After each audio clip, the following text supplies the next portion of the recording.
welcome to the May 31 Planning Commission meeting. I'm Commissioner Patel. I'm the chair of the Planning Commission.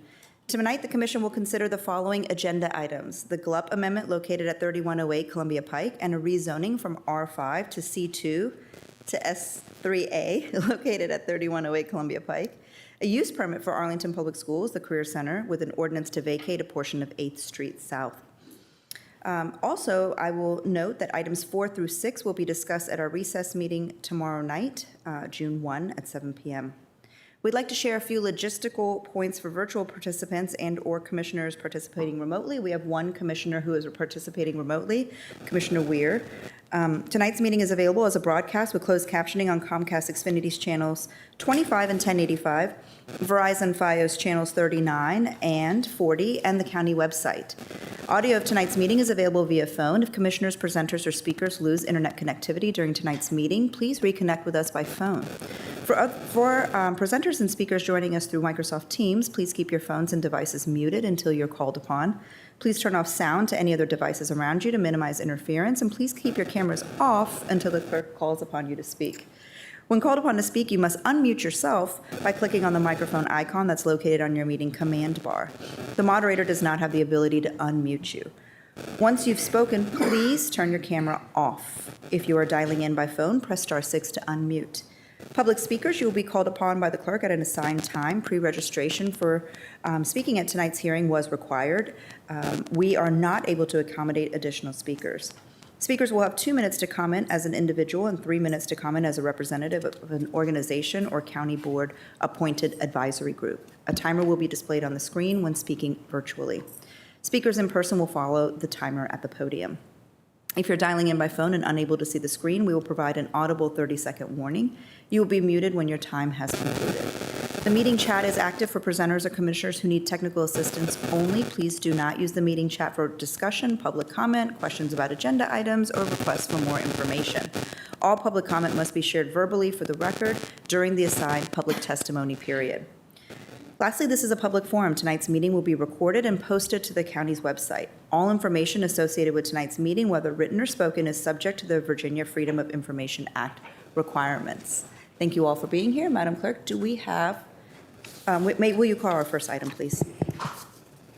Our first item is GLPA 23-00002, which is also GP-358-231-1. This is an amendment to the general land use plan for a public facility map and table to facilitate the creation of an interim publicly owned parking lot located at 3108 Columbia Pike, and also a rezoning as well, same address, 3108 Columbia Pike. We have Anika Chowdhury to present this item with us as our planning staff tonight.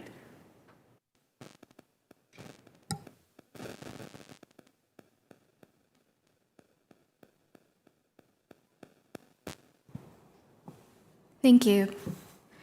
Good evening, members of the Planning Commission. My name is Anika Chowdhury, Associate Planner with Arlington's Planning Division, and I am joined tonight by staff from the Department of Community Planning, Housing and Development, as well as the Department of Environmental Services, who are joining virtually. This item is for the adoption of a number of elements to facilitate the creation of publicly owned parking area located at 3108 Columbia Pike.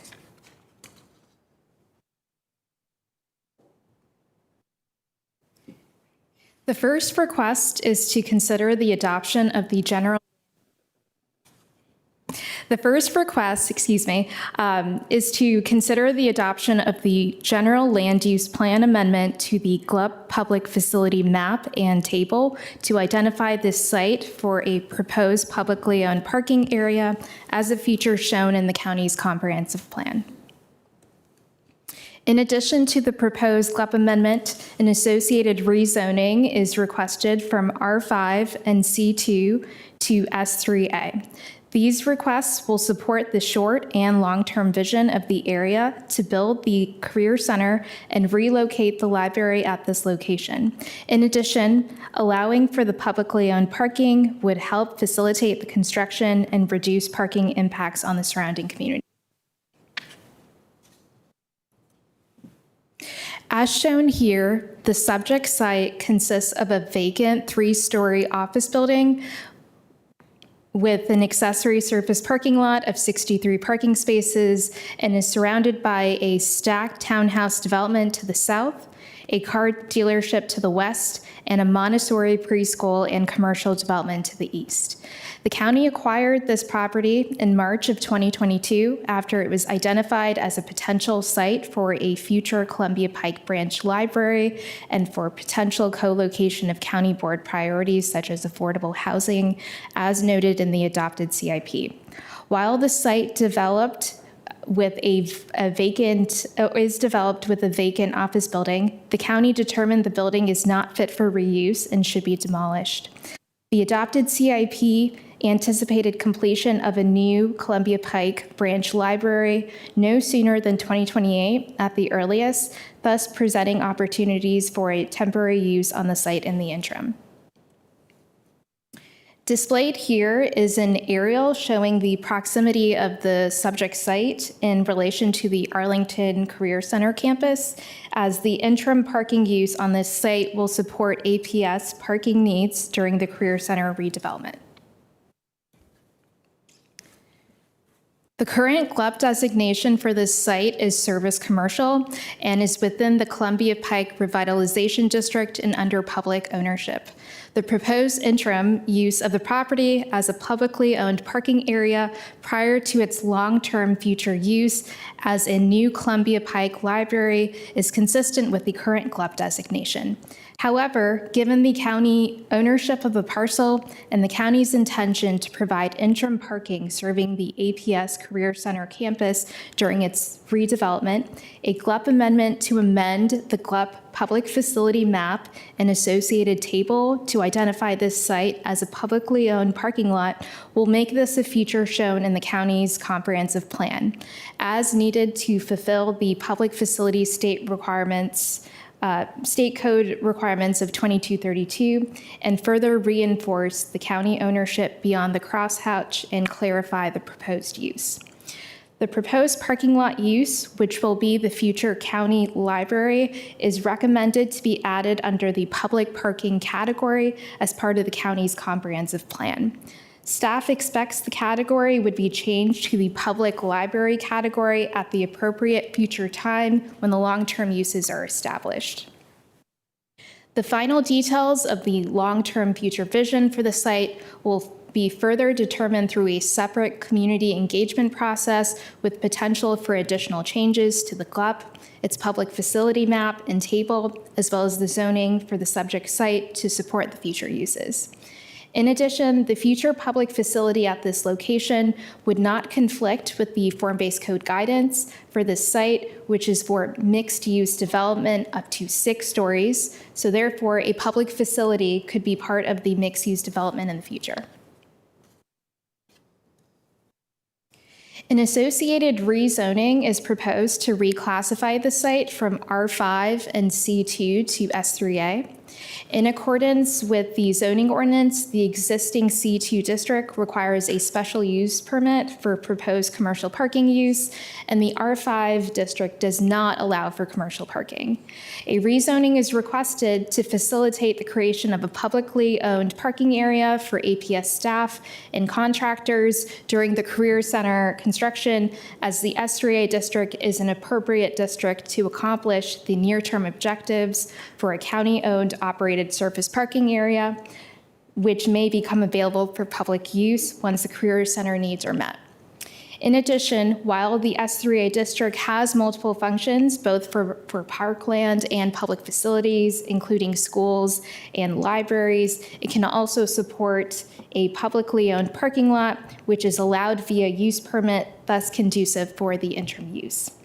Once the future vision of the site is established, the S3A district will be evaluated and may be confirmed as the preferred zoning, and the form-based code redevelopment is possible with S3A zoning. The timeline of the proposed GLUP amendment and associated rezoning is shown here.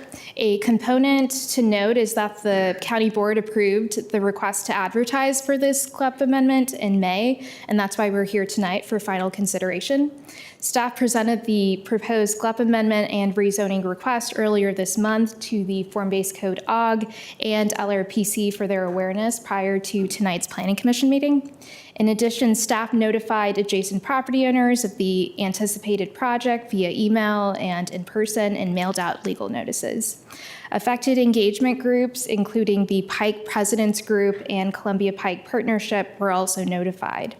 No feedback was received besides a question on how the interim lot would be used.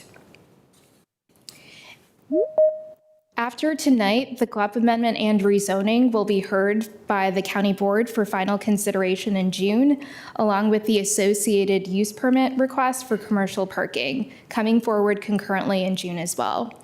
These approvals will facilitate the final steps needed to advance to construction and are necessary to support the site's conversion to a publicly owned parking area. Should the subject's requests be approved tonight, and at the county board's June meeting, DES's construction of temporary parking improvements is anticipated sometime this fall, and projected completion of these improvements and the start of the Career Center construction is expected in early 2024.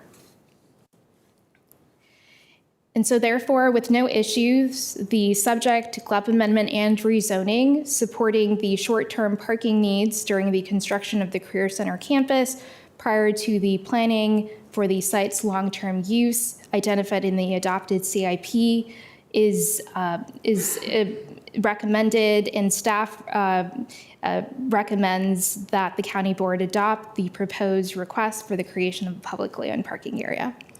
Thank you. This concludes staff's presentation. Thank you very much. Madam Clerk, do we have any public speakers? Not on this item. Okay, and any any commissions or advisory boards? Say no? Okay. Commissioner Lantami. Yes, this was, as Ms. Chowdhury noted, this was heard by the LRPC about a week or so ago. We're, of course, given what this is, we're really limited under 2232 to determine whether this is, in fact, consistent with the overall comprehensive plan and whether the rezoning recommended would also be compliant with that. LRPC probably went a little bit beyond that because we like to kibitz on things, so we did. We did raise a number of other items that really are outside the scope of the 2232, but we did talk about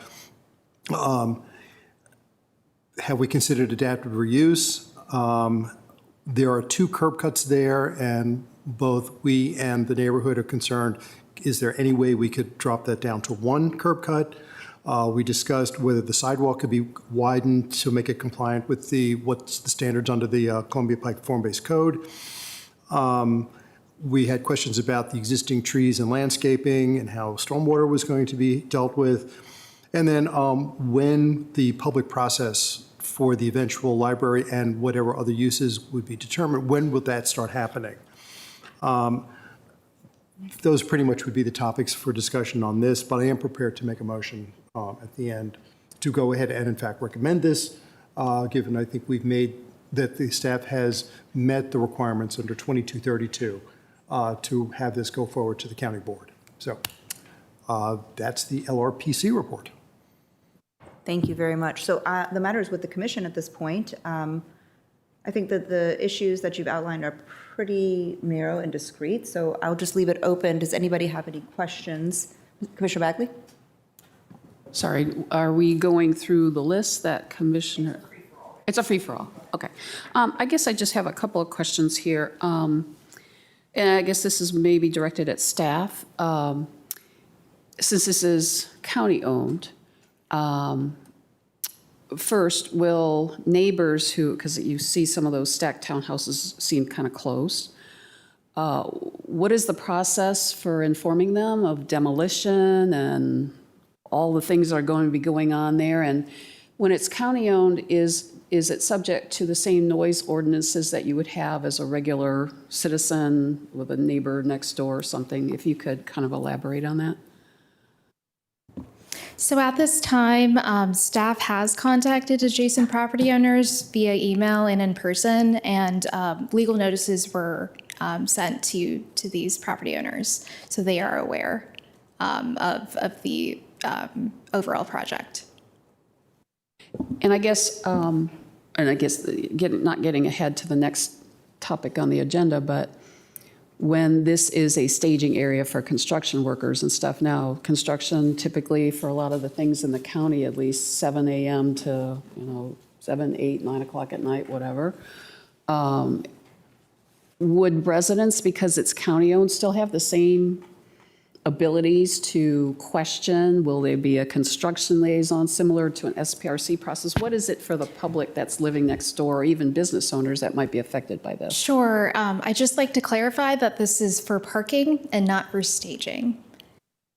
I meant for staging for workers coming in and out. So they would be conceivably making a little noise or something, correct? I mean, I'm guessing. May I just point out, the report says that it could be used for staging if APS asked. Go ahead. You want to clarify? Okay, so I'll just jump in here. My name's Kelly Brown, by the way, from the Planning Division. So the noise ordinance would apply, as would be the case on any other site that ownership doesn't matter. It will be where the construction workers would park and presumably then walk across the street to go to the Career Center for their activities. So I think there would just be what you would expect in terms of people parking and moving to their construction site. But the noise ordinance would be in effect if there were any concerns. Certainly the steps are on the website for the county for what you would want to do if you had a concern. You had a question that I just wanted to follow up on in terms of staging. So that is something that would be subject to a use permit. There would be a subsequent county board public hearing if that was something that was pursued. But that's certainly not the intent at this time. There's no plans for that. And I have another one. So when you're talking about the potential uses down the road, will this be sort of, we engage the county when these are what we think? Or do we engage the county and say, here's a couple options? Or I say the community, I'm sorry. Just curious what that might be or what you're thinking. Sure. So at this time, the long-term uses have not been determined, and a public engagement process will be scheduled in the future, and will be associated with the adopted CIP. So that is when we will explore the long-term uses. Commissioner Guerin? Thank you, Madam Chair. Following up on Commissioner Bagley's question, how would the community know if APS then put in a request to use the site for staging? How would they know so that you could get their feedback at some sort of public meeting? I think that this is something that would really be best addressed through, consideration of the use permit. It's certainly a question that we can document, but as you know, there are procedures in place for when a use permit application is submitted, and there's notification procedures that go along with that kind of a process. Thank you, Ms. Brown. That's what I'm asking. Could you just remind us what those procedures are like, so that if that is indeed an issue that's shared by some of the community members and has been raised here, they know what to expect? Mr. Pfeiffer, thank you. Thank you. Commissioner Matt Pfeiffer with the Planning Division for the record. With the use permit, our standard procedure is that we notify civic associations, although those items do typically only come to the county board for approval. We do notify the civic association where the site is located, as well as abutting civic associations, and ask for their written comments. If there are known issues or issues arise during the review of a use permit, we have the ability to schedule public meetings. Typically, those are during the day and last about an hour, where we have an applicant come in and explain, and then allow some time for public feedback. So that would be the optimal approach here. Thank you, Mr. Pfeiffer. Are there any other questions? Commissioner Lantami? Yeah, and this is something I raised earlier. The timeline. I know that the Columbia Pike proposed library is in the CIP for outer years. That's great. That's something that's been long desired along Columbia Pike, so it's nice to see that's moving the right way. The Career Center, however, is a two-phase project, with only the first phase really has a timeline. The second phase is still pretty much open. Are we expecting that this interim use will remain all the way through phase 2 and that we wouldn't start on the library until the Career Center, all phases are wrapped up? And if so, that is really pushing it out, quite a number of years. Nonetheless, we're talking about more than just a library on that site, which I agree with also.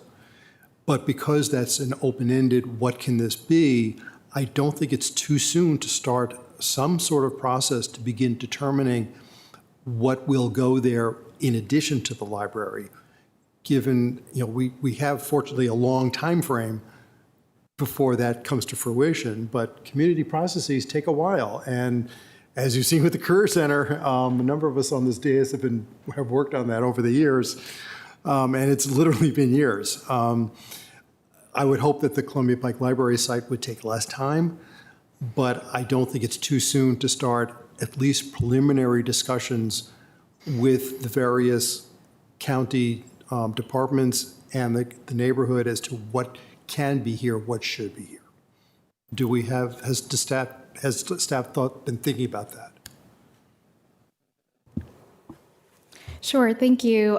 So staff believes that the APS timeline for the Career Center redevelopment and delivery of the new parking garage projected in May 2027 generally aligns well with the CIP's anticipated date to start the 3108 construction. If there ends up being a gap in time between APS's lease expiration and when construction can begin on the permanent use, at this point, these two schedules would suggest it would be very limited. It is anticipated that design work for 3108 is expected in the summer of 2026. So planning and engagement would precede this milestone.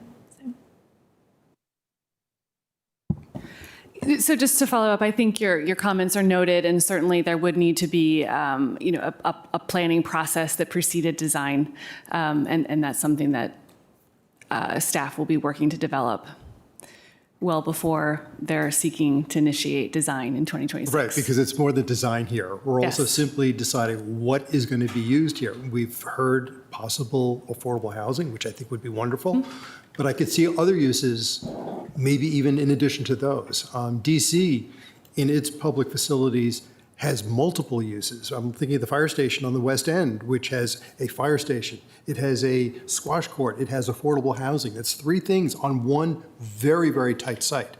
Like a few blocks from that, there's a library and an apartment building above it. So DC's been doing this for a long time. But it does take planning and does take thinking through. So as I said, you don't have to respond, but my point is we need to start looking at that sooner rather than later in order to begin locking that down. Thank you. So I believe we have DES facilities on the call. Is that Ms. Maslin? Okay. Yes, good evening. Good evening. This is Valerie Maslin. I'm with Facilities Design and Construction. I'm the project manager that's overseeing the 3108 Columbia Pike. Right now, for community engagement, the CIP has identified funding for planning starting fiscal year 2026. Now, this obviously can be amended and changed as needed, but that is what we currently have planned, and that would provide planning and design for 2 years prior to potential start of construction, which would be fiscal year 2028.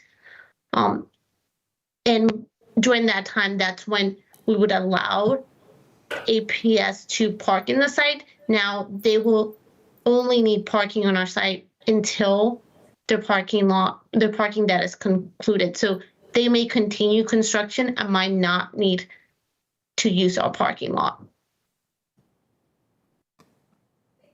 Thank you. Commissioner Weir and then Commissioner Peterson.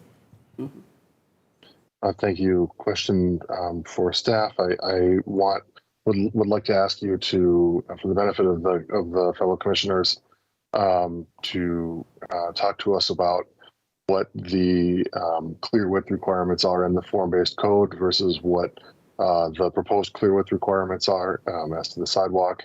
And also, could you please, there was some discussion at LRPC about revisiting the decision to maintain the 2 curb cuts. Has anything come of that since the LRPC meeting?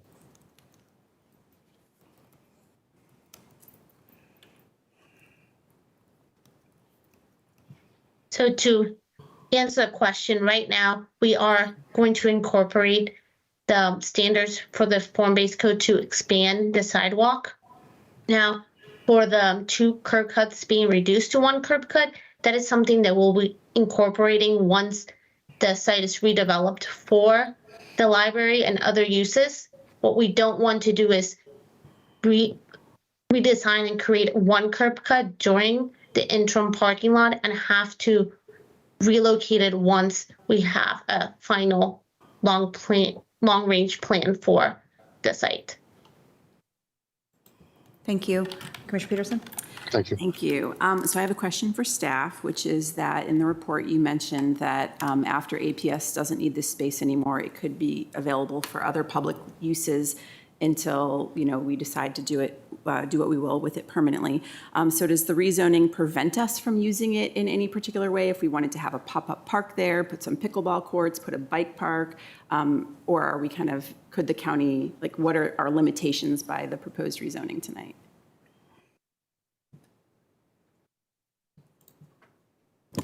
So in terms of the rezoning to S3A, this would allow for the parking area in this district would also not preclude the redevelopment of the Columbia Pike Branch Library through the form-based code, as the site is eligible to use the code for mixed-use development, including housing. But so I thought that it said once APS is done, but before the library theoretically is built, maybe there's a year, can we use it? Can the county use it for something practical? Or is it just going to be an empty lot for a year? Or is it just going to be parking for the local businesses, public parking? So I think having the S3A zoning allows flexibility to consider what public uses might be appropriate in the future. Parks are a by right use in the S3A zoning district. I don't think that that's, what's intended. There is really intended to be a very short gap between when APS's needs for the site as a parking lot would then be overtaken by, construction of the permanent space. But certainly having the S3A zoning and the use permit for the parking area provides flexibility for the county to use that space for public needs. During that time in between the interim and the permanent use. Okay, thank you. And then I was also wondering about the transitional landscaped barrier that is required to be built. Is the one that you're proposing an improvement on the status quo since it's already a parking lot, so a landscape barrier would be required? Is it you're going to leave what's there? There was a link to pictures, but to be honest, I couldn't find the picture when I clicked the link. So I was just interested to know what the neighbors can be expecting in their backyard and what that might be a change from, or is it going to be better than what they have now? I'll defer to DES. So we are proposing to expand the buffer from its existing condition. Right now, the condition is under 5 feet in some areas, and we will at least provide 5 feet to have the delineation between the S3A and the R5 zoning areas. We will also be adding additional vegetation. We have not decided how much more, but this will be based on the stormwater requirements. So there will be an additional buffer than what is currently shown. Thank you. And then my final question was just related to the form-based code advisory working group. It said the community was concerned with the no parking zone requirement adjacent to the buildings to the east of the property in the R5 district. I do think I didn't understand. Is there a no parking zone requirement, and how are we getting around that?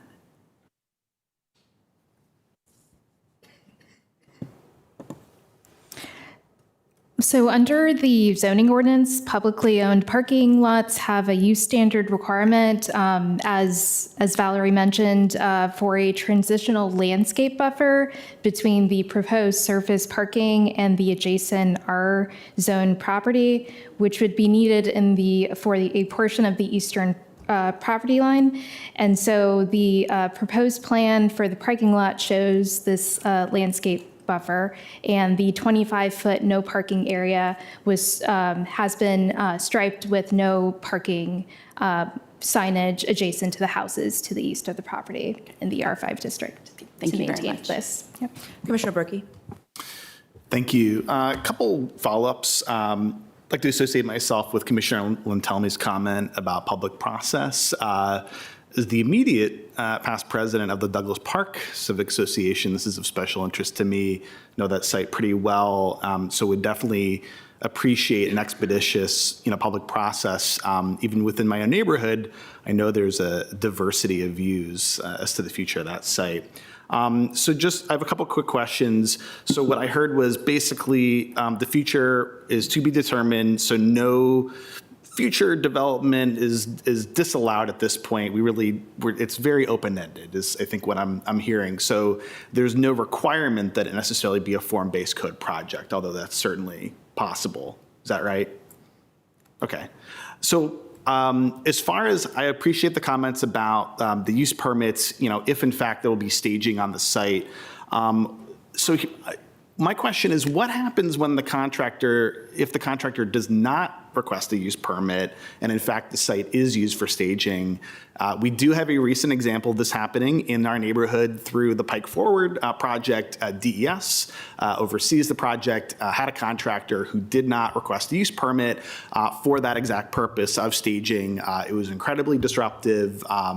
It was eventually resolved, but I think the neighborhood would prefer that not to occur.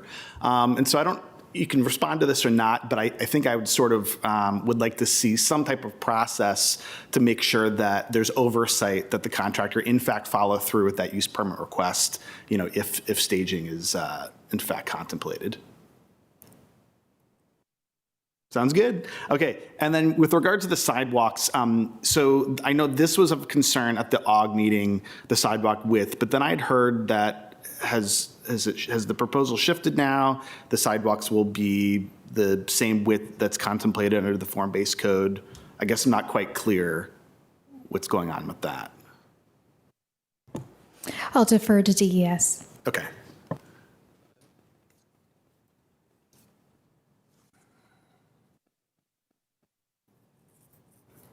Ms. Maislin? Madam Chair, I just wanted to point out Commissioner Weir does have his hand up. Okay. Ms. Maislin? Do we still have you? Yes. Can you all repeat the question? I was having trouble hearing the question.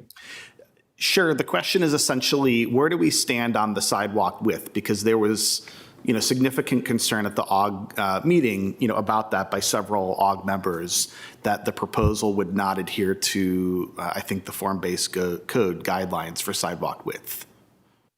We will be expanding the sidewalk width to comply with the form-based code. Okay, great. Thank you. Commissioner Sarli and then Commissioner Weir. Thank you, Madam Chair. I did bring this up during the LRPC meeting, and I'm going to express my frustration at the county tearing down what is, for all practical purposes, a good building. I did see here that DES has decided to demolish it. I was hoping that there would be a bit of a report. So I'd love to see a report if there is a study or some sort of information that we can get to better understand why this building is being demolished. If it's, the condition is such that perhaps it could be repurposed and reused. Again, At the LRPC meeting, Ms. Maislin mentioned that 80% of it will be recycled, which is great, right? It would be better if 80% was used. It was stayed in place, and then we just added to it. Or I really think that if we're going to put our mouth where our money is, or whatever the expression is, I think we put our money where our mouth is. We need to stop tearing down buildings, particularly county-owned buildings. The other question that I have for that is, the street will be having a missing tooth for quite some time, right? Notwithstanding our conversations about the schedule, which is, again, counter to the form-based code and the idea of creating that linearity along the facade. And while it's a little bit set back from the ideal, it still is a historic element, and tearing down every single structure that we have starts to erode the notion of character and history and Arlingtonianness and so on and so forth. So I'm pontificating a little bit. I did have a question. Is there a magic on the number 92 versus the number 63 on parking spots? Like, what's the rationale behind us achieving 92 parking spots versus 63? I'll defer to Valerie. So the reason we came up with 92 parking spaces, that was the maximum number of parking spaces that would fit in the site with all the constraints for zoning, with the requirement for buffers and vegetation. And this aligns with the need for APS construction during the maximum, their height of construction. They may have up to 200 to 300 workers. So maximizing the number of available parking spaces was the goal for the site. Okay, so we don't know that we need 92. So let's say if we wanted to create a bit of a park or have certain uses, that would be more conducive to the sort of ideal of Arlington County going forward, we could perhaps reduce that. I would encourage DS to perhaps reduce that parking number. I think, the runoff ideas, which is also a big DS agenda, would be an important thing to keep in mind.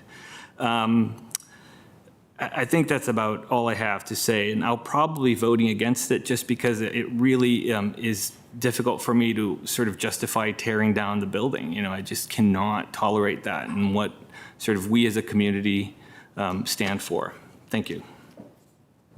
Thank you, Commissioner Weir, and then Commissioner. Thank you, Madam Chair. So I have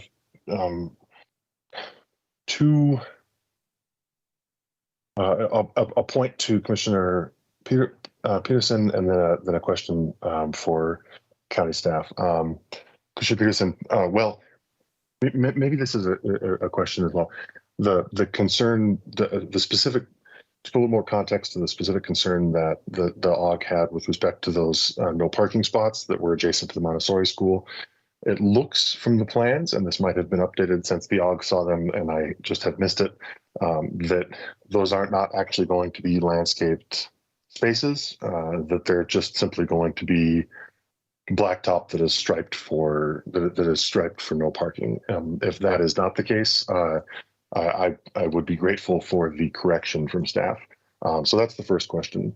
The second question is a little bit higher level, and that is, why is the commission not being asked to make a 2232 finding here? For the benefit of the new commissioners, there's a provision in state law that use permits for public uses, very, very briefly, not be issued unless the planning commission makes a finding that the public use permit is in substantial accord with the comprehensive plan. And it looks to me like the commission's not being asked to make that finding, and rather the commission is being asked to recommend that the GLUP be amended in lieu of a 2232 finding, which is very confusing to me, because this is a significant increase in the use from what it currently is, even as against an aging bank for public use. It's not clear to me that we would be that we wouldn't be significantly more critical in our analysis of the request were a private applicant. So again, the two questions: status of the landscaping in the no parking space, and why are we not being asked to make a 2232 finding? So to answer the first question, so there is a landscape buffer. There's a 25-foot separation requirement, and so that is the reason for the reduction of parking spaces.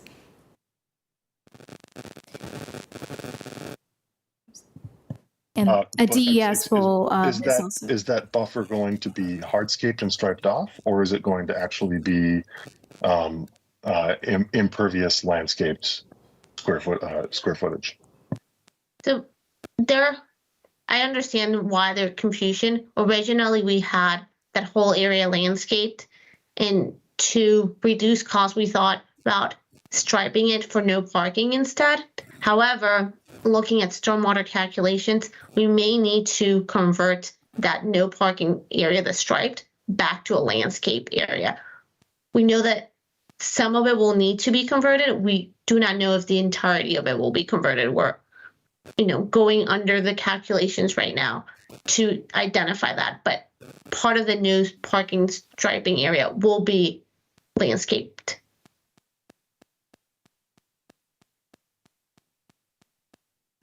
Commissioner Guevara? Actually, I think there was a follow-up question on. There was a follow-up question on how we are complying with the requirements of the state code to demonstrate that this is a feature shown on the comprehensive plan. So the county's procedures for confirming compliance with the comprehensive plan have evolved somewhat over the years, and what we are doing with this current requested action is, in effect, seeking the Planning Commission to find that the parking area is in compliance with the comprehensive plan by asking for you to recommend the requested GLUP amendment to identify this as a feature shown on the comprehensive plan. So we're not specifically asking you to make a determination, rather we are asking that you recommend that we amend the GLUP to identify this as a feature shown. So it's different from what we've done in the past, but it is in compliance with what the Planning Commission is required to do through 2232 of the state code. So the approval would be essentially an implication that it's in compliance? Yes. Thank you. Commissioner Guevara? Thank you both. Thank you, and for the wonderful pronunciation as well. Thank you. I'd like to associate myself with Commissioner Sarley's comments. I'm very concerned about the sustainability and environmental impacts. While I understand that there's been a process of obviously doing a cost-benefit analysis in terms of what can be salvaged versus not, I'm just curious if there's going to be any further studies and how we're actually, if you guys are going to consider actually salvaging the current structures in any other way. Thank you. I don't know if planning staff has any additional information on that, but perhaps DES staff does.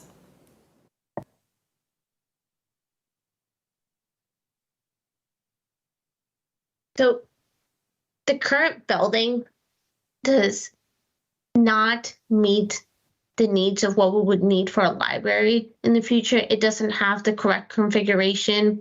It is also a 60-year-old building, which doesn't have the correct life safety systems that were needed. It also doesn't have the adequate height, nor would it allow us to build an underground parking garage as identified in the CIP to support the library and other uses if we were to keep the existing building and reuse it. It just doesn't conform to what the needs are for this space.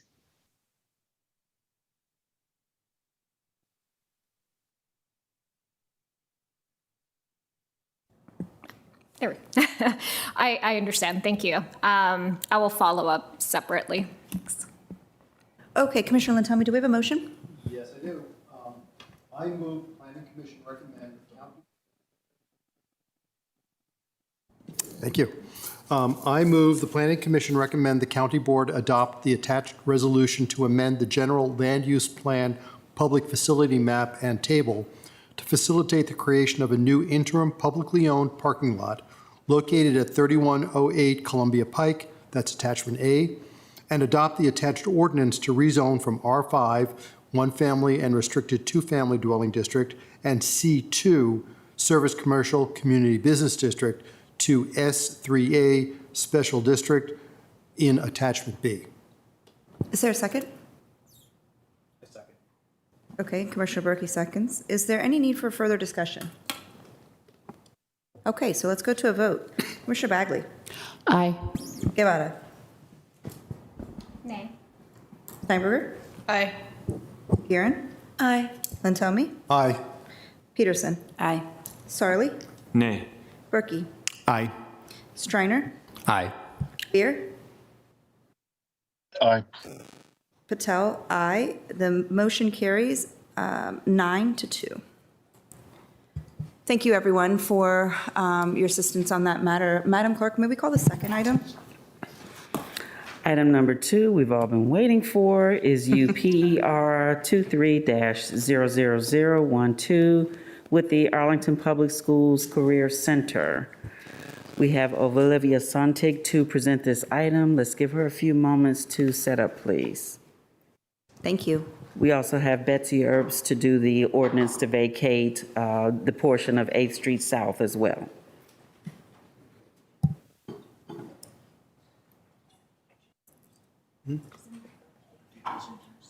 Sure, it's an easy one.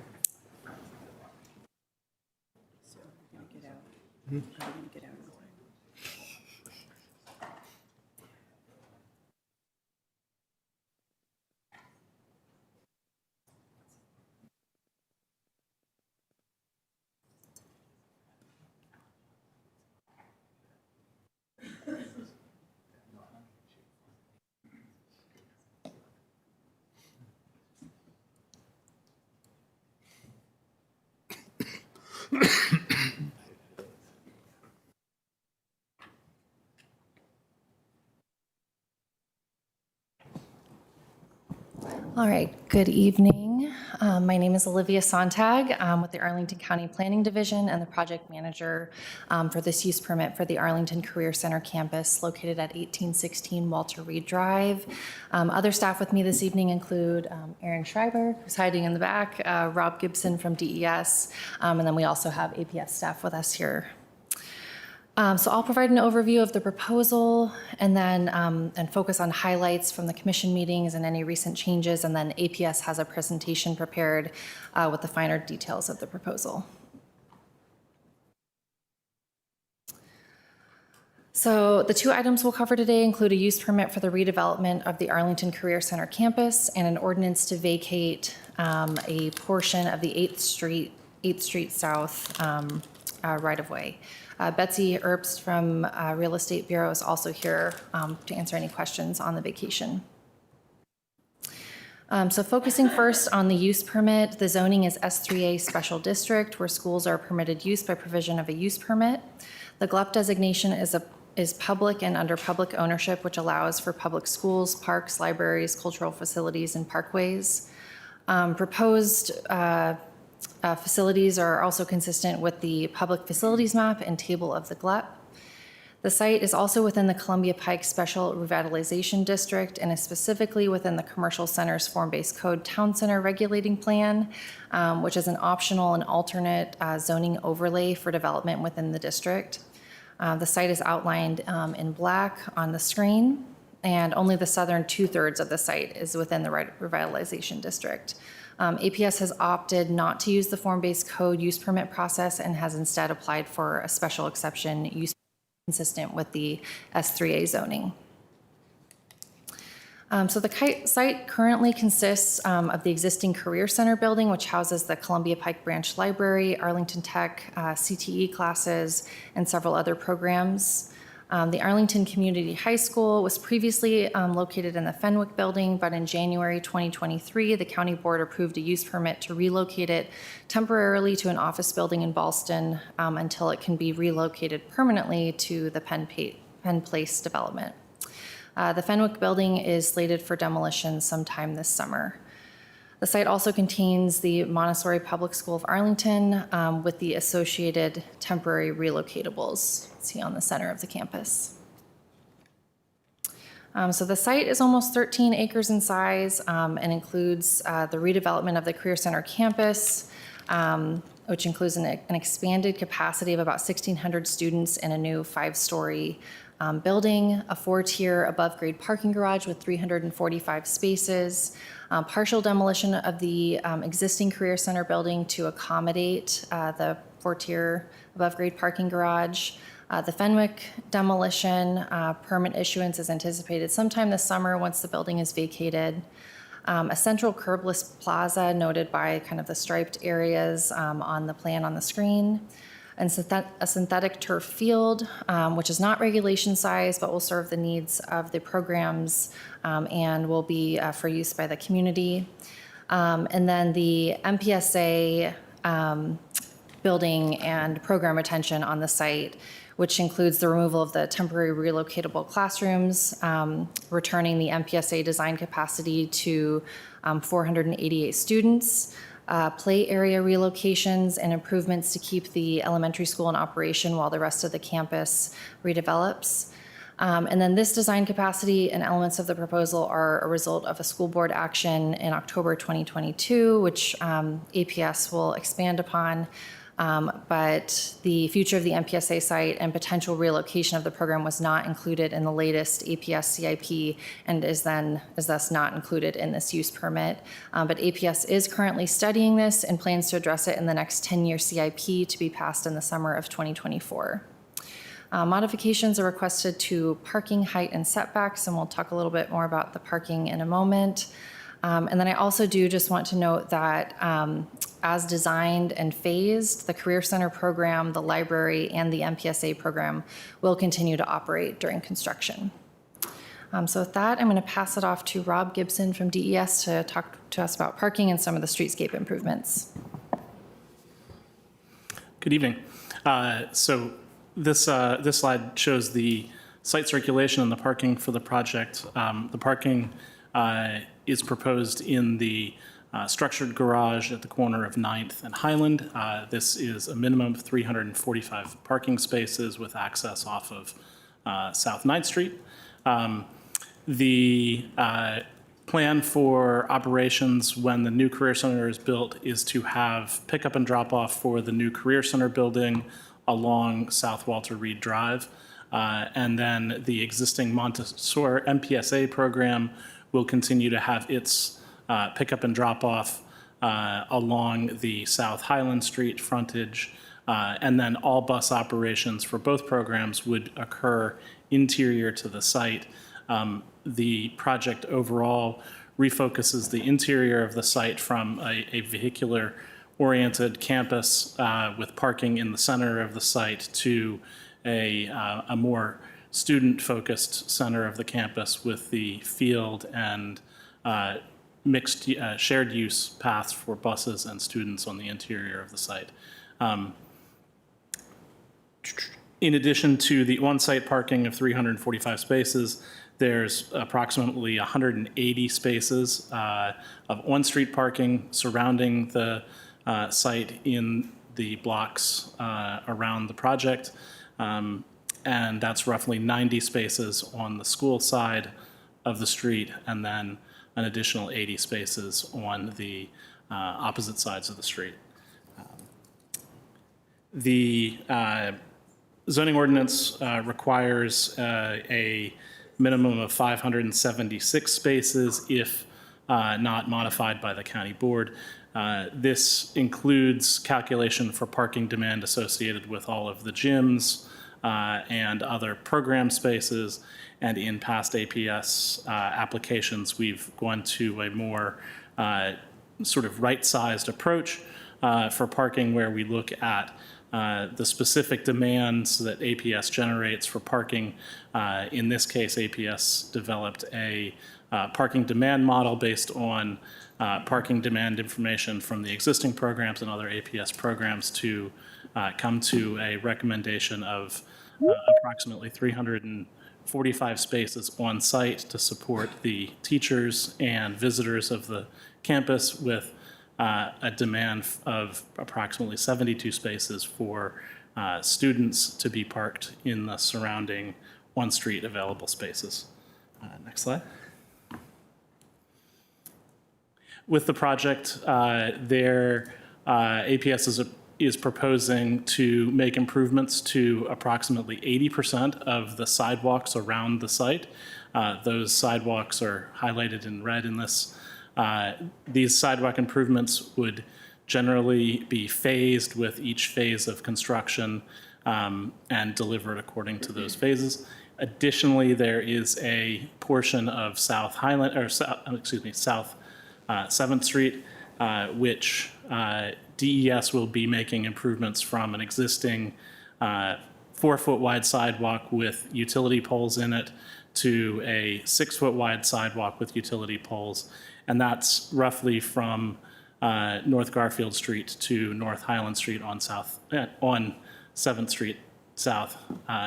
And these images show the existing conditions. You see how the sidewalk is currently at the back of curb, and the sidewalk would be widened towards the school site. DES will execute this work, is planning on executing this work in coordination with APS this summer in advance of the larger construction activity on the site. This was prioritized by DES as there is no existing planting strip, and the existing utility poles create pinch points along the sidewalk that narrow it to less than 36 inches in width, which is below the county standards. This is a relatively simple project for DES to execute. We're going to use our maintenance staff to do this, and so we hope this helps support APS's overall goals. And then there has been some question about the different conditions on South Highland Street and why DES isn't, or DES or APS aren't widening South Highland Street. As you see here, South Highland Street has existing planting strip that helps keep those utility poles out of the clear sidewalk width. And with APS's work, we anticipate that they'll do some landscaping cleanup to ensure that the 4 feet clear is provided along the existing sidewalk. Next slide. In addition to those improvements and then the broader sidewalk improvements that APS may discuss in their presentation, Arlington County has worked with APS to improve the bike facilities along South 9th Street. We identified that a recommended 45-foot curb-to-curb section was appropriate for the project. And with this, there are 3 options for how to configure this. Throughout the process, we've heard a number of different viewpoints, preserving parking, improving bike and ped access. And so we developed these 3 options for input by the community in the public hearings. First option provides on-street bike lanes and parking on both sides of the street. The second option provides protected bike lanes in both directions, along with parking on the north side of the street, removing parking on the south side of the street. Option 3 provides and maximizes the on-street parking by providing parking on both sides of the street and a protected bike lane going westbound. And then eastbound cyclists would have a shared lane along South 9th Street. Next.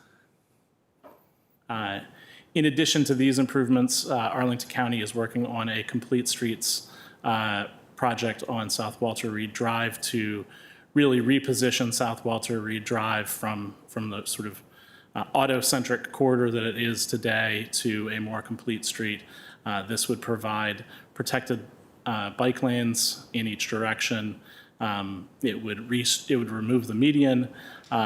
It's going to provide transit improvements at a number of transit stops along the corridor, and it will provide improved shortened crossing distance for pedestrians. Overall, with this work and APS's work, South Walter Reed Drive really should be transformed from a sort of pretty fast thoroughfare into a much safer multimodal space that will help support this really important public facility on the corridor. And finally, this is your second item, but we're going to present the core points here, and Betsy Herbst from Real Estate Bureau is here to discuss any questions that come up. Originally, there was a paper street created originally in 1923 called Smith Avenue. Subsequently, it is 8th Street South.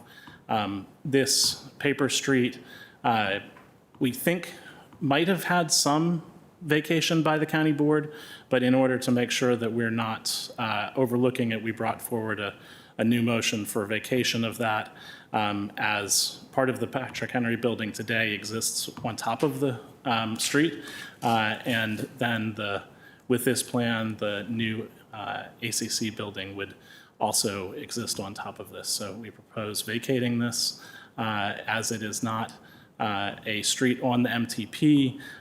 This vacation would be consistent with the master transportation plan.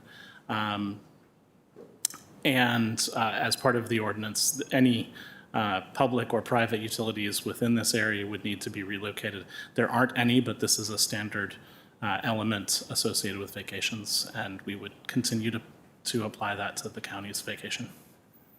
Olivia? All right, so to wrap us up here, the site's undergone a pretty extensive process, which is detailed in the report, including, I think, 9 BLPC and PFRC meetings. Some of the major highlights here are the school board action in April of 2022 to approve the concept design, and then the subsequent school board action in October 2022 to approve the schematic design with the base ed spec options, 1,619 students, and a estimated project cost of $182 million. So during the PFRC and BLPC process, there was a pretty high level of involvement from members and from the adjacent civic associations. We've also continued to receive input and letters from civic associations highlighting concerns about the final condition of the school being limited to 2 buildings, inadequate green and open space, proper fencing and after-hours access to playgrounds, proper sidewalks and streetscapes around the entire site, environmental standards, and questions about the final parking condition. So in addition to some of that outreach, we've held 2 virtual public meetings and visited the Form-Based Code Advisory Working Group with a courtesy update. The advisory working group members raised questions about green building standards, portions of the unimproved streetscape, and the unknown future of the MPSA building.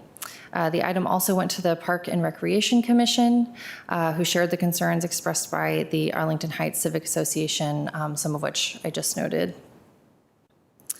So the use permit was heard by the Transportation Commission at its May 25th So meeting. Ms. Sonntag, I just want to note that we are out of time, so we Okay. can just wrap this up. All right.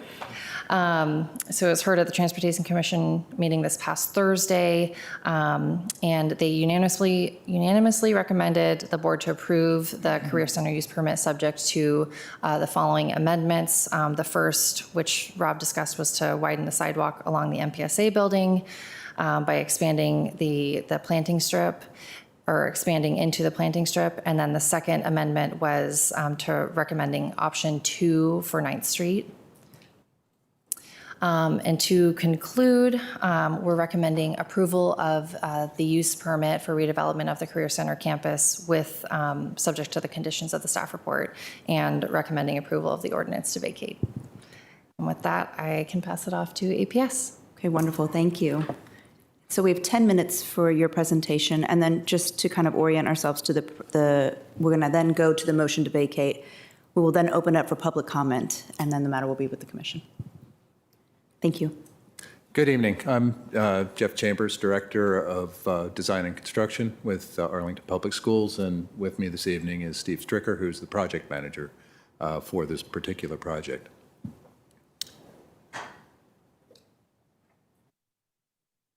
Okay. As a project overview, some of this has been covered, but on October 27th, the school board approved the proposed schematic design with 1,619 students. The programs in the facility are going to be Arlington Tech, Academic Academy, English language learners, the program for employment preparedness, and CTE from the neighborhood schools. Total project budget cost at this point is $182.42 million. And generally, as we're showing, the site facilities. The approximate building size is 261,900 square feet. We're intending for the new facility to be open in 2025, December, and year complete for all construction phases of this portion of the project, or this particular project, is the summer of 2027. We did go through the project schedule. We anticipate starting construction the end of 2023, beginning of 2024 is the only thing I'll note there. I did want to note that with the schematic design approval, the motion that was made by the school board on October 27th, they also included a motion which was passed that directed the superintendent to continue planning for the Career Center campus beyond this work as directed in the June 23 CIP, addressing specifically Phase 2, which they called in this is actually from the motion, Phase 2, which will refresh the existing ACC building for MPSA and open in the fall of 2028, and Phase 3, which will demolish the existing MPSA building and which would be replaced by a new field or open space with work commencing after the fall of 2028. Since that action passed, a study has been completed to explore how MPSA's EdSpec could be accommodated in the existing facility. The renovation, relocation, site reconstruction is not included in the CIP because it is not, thus it is not funded. Based on the above listed action, it would be anticipated that in our next CIP, to be passed in the summer of 2024, funding would be provided for the relocation of the MPSA and for the allowance of the MPSA building, the former Henry building, to be demolished. It would allow accurate amendments to the use permit to provide for the appropriate work for the campus that is determined, and it also been determined that a regulation soccer field and additional green space is able to be accommodated on that site where that building currently stands, and play fields. Sustainability goals, the goal is to be LEED Silver.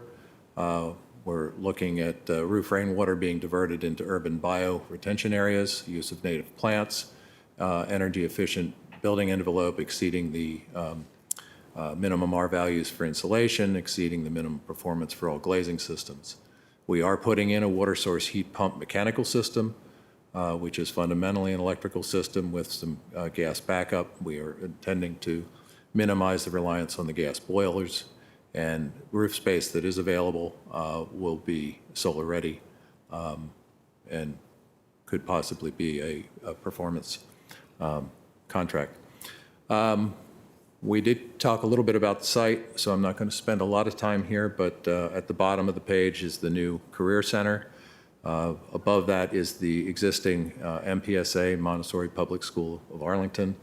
You can see the number 4s around there. They are the playgrounds that are going to be installed this summer to replace the playgrounds where the Career Center is. These are actually larger and will be better facilities than the current exist.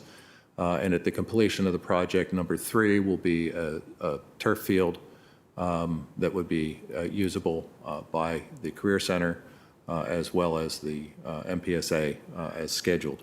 The existing Career Center to the left of the picture would be reduced in size to allow for the parking structure. And in between the existing Career Center and the new Career Center is the common space or the public way, which is intended to be very pedestrian and bicycle friendly. We do have in the presentation indication of the bus route, the pedestrian path, as well as bicycle paths. A lot of this has been discussed extensively through the BLPC process, PFRC process, and has been refined to the point we are today,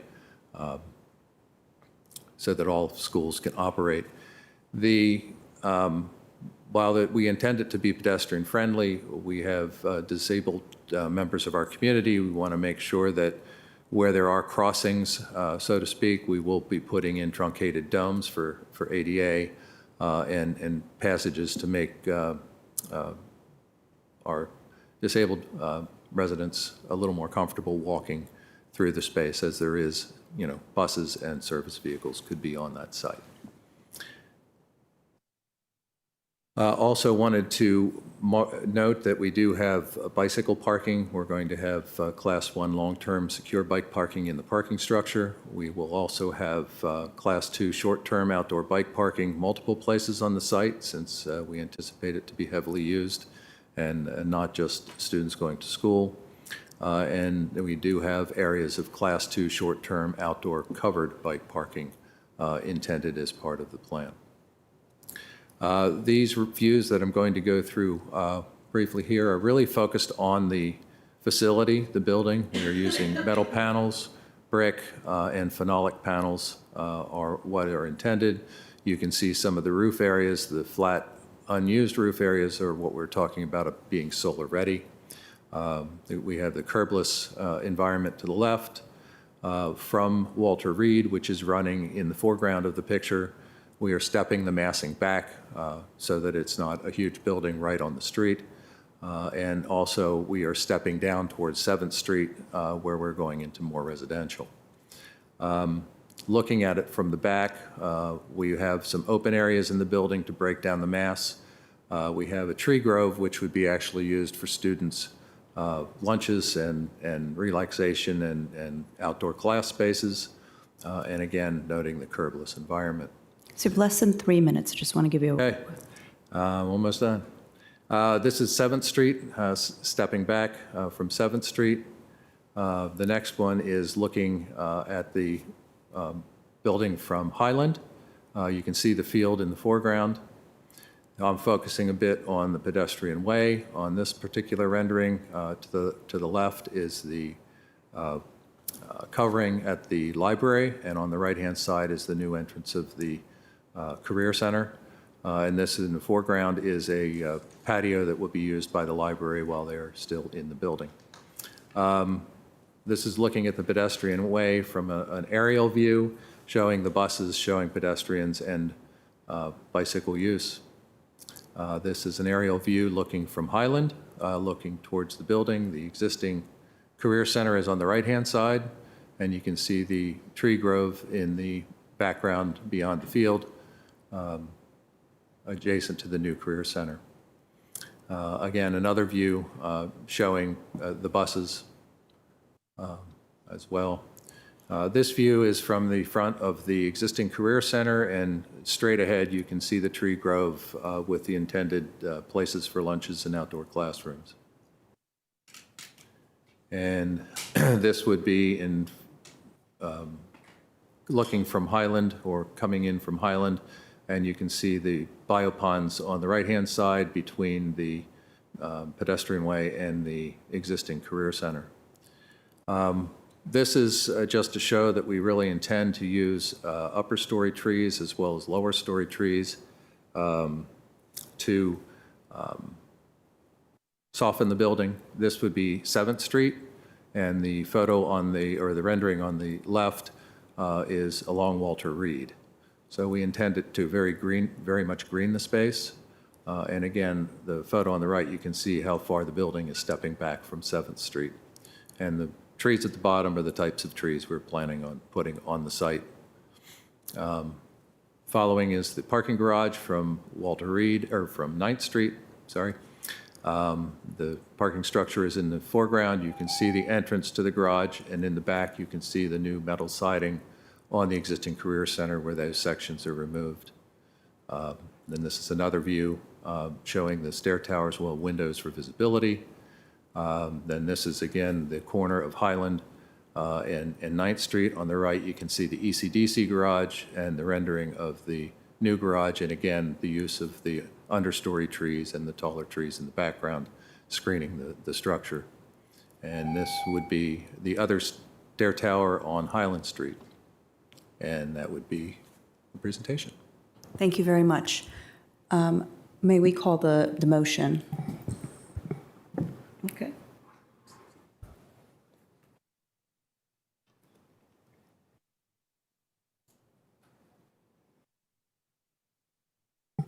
Somebody gonna read the motion?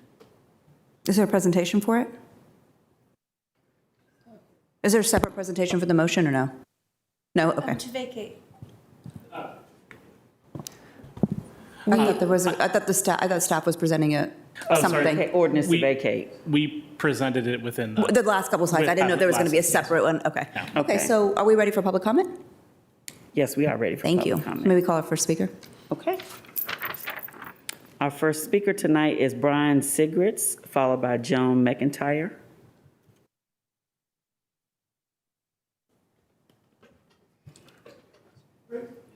Thank you for the opportunity to speak in front of you tonight. I'm Brian Sigritz, co-president of the Arlington Heights Civic Association. As you're aware, Arlington Heights is the home of the Career Center. It's also one of the oldest neighborhoods in Arlington with diverse housing.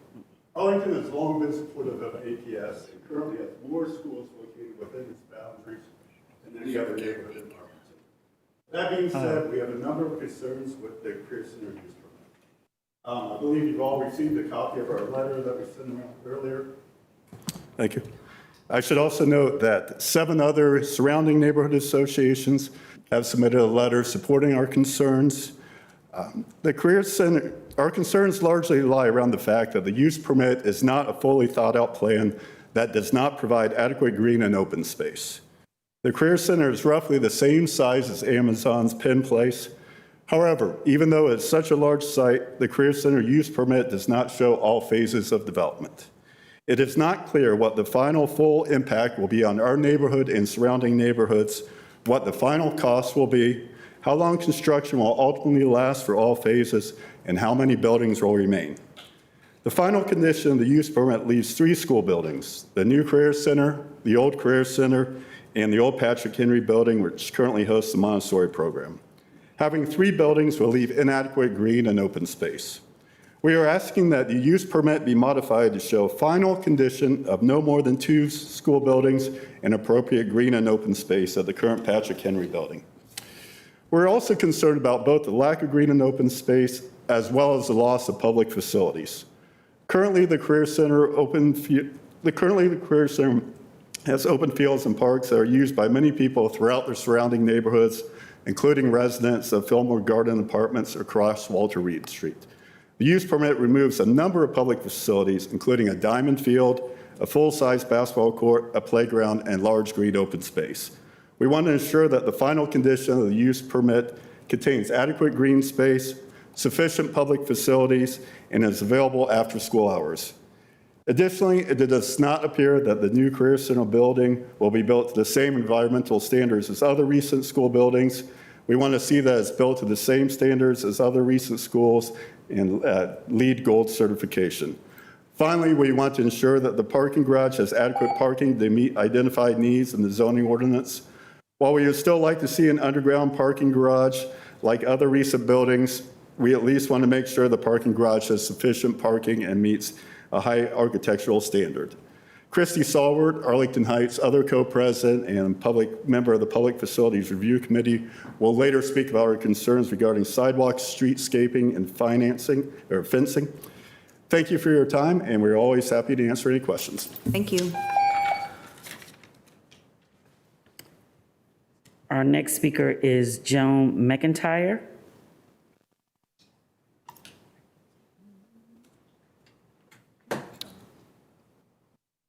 Ms. McIntyre?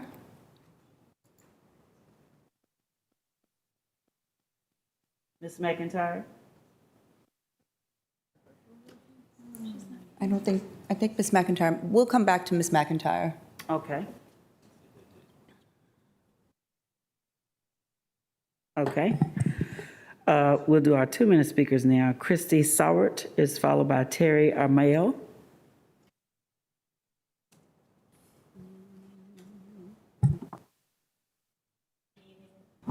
I'm Christy Sawert. I was a member of the Career Center Working Group and the PFRC. Tonight, I'm limiting my remarks to 2 issues that should be fixed before the use permit is approved. APS's proposed new 6-foot fence and sidewalks fencing. Here's the bottom line. A 6-foot fence going around a new playground at the corner of South Highland and South 7 says keep out, not let's play. I won't rehash what it felt like to have the old 4-foot fence along South Highland removed and replaced with a 6-foot fence because of what APS calls security concerns.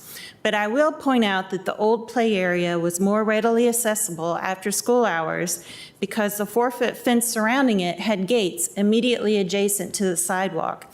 The new 6-foot fence, however, the gates for that were removed from close to the sidewalks, and now they're in the corners closer to the building. So I think a parent walking down the street trying to find access to this play area, they don't know it's there. It frankly looks like a private play area.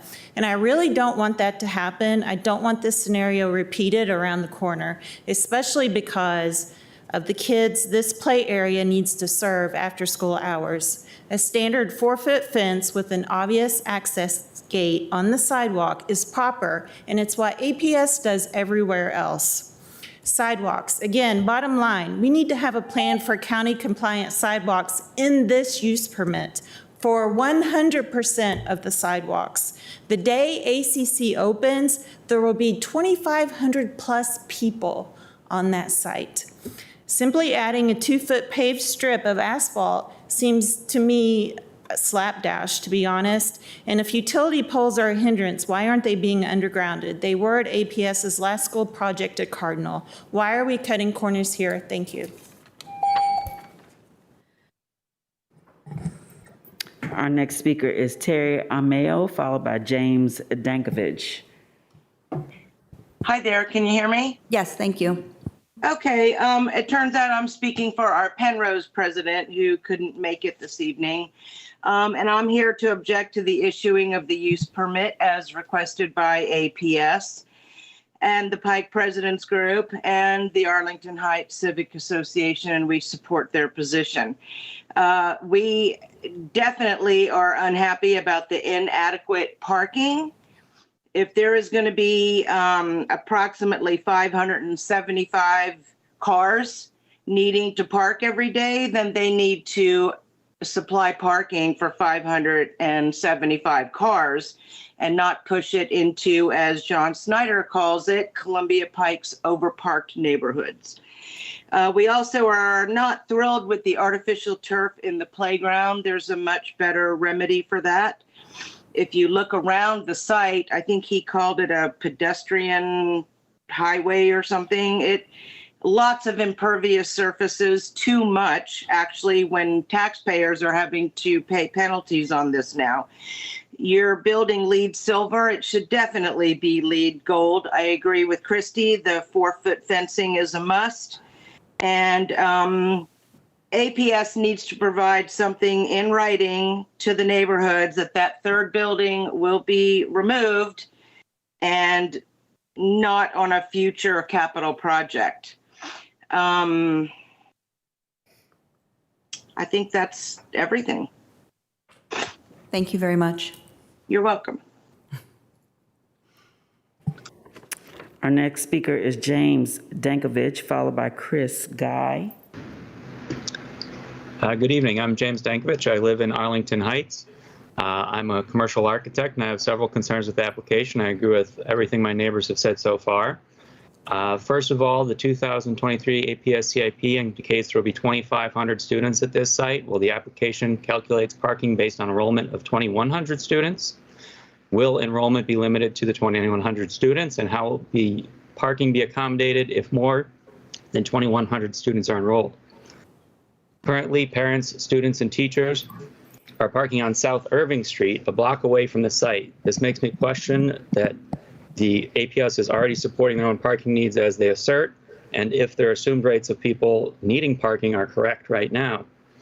They note there's 179 street spaces on the site's block, and if they're parking a block over, it indicates they're already 179 spaces short.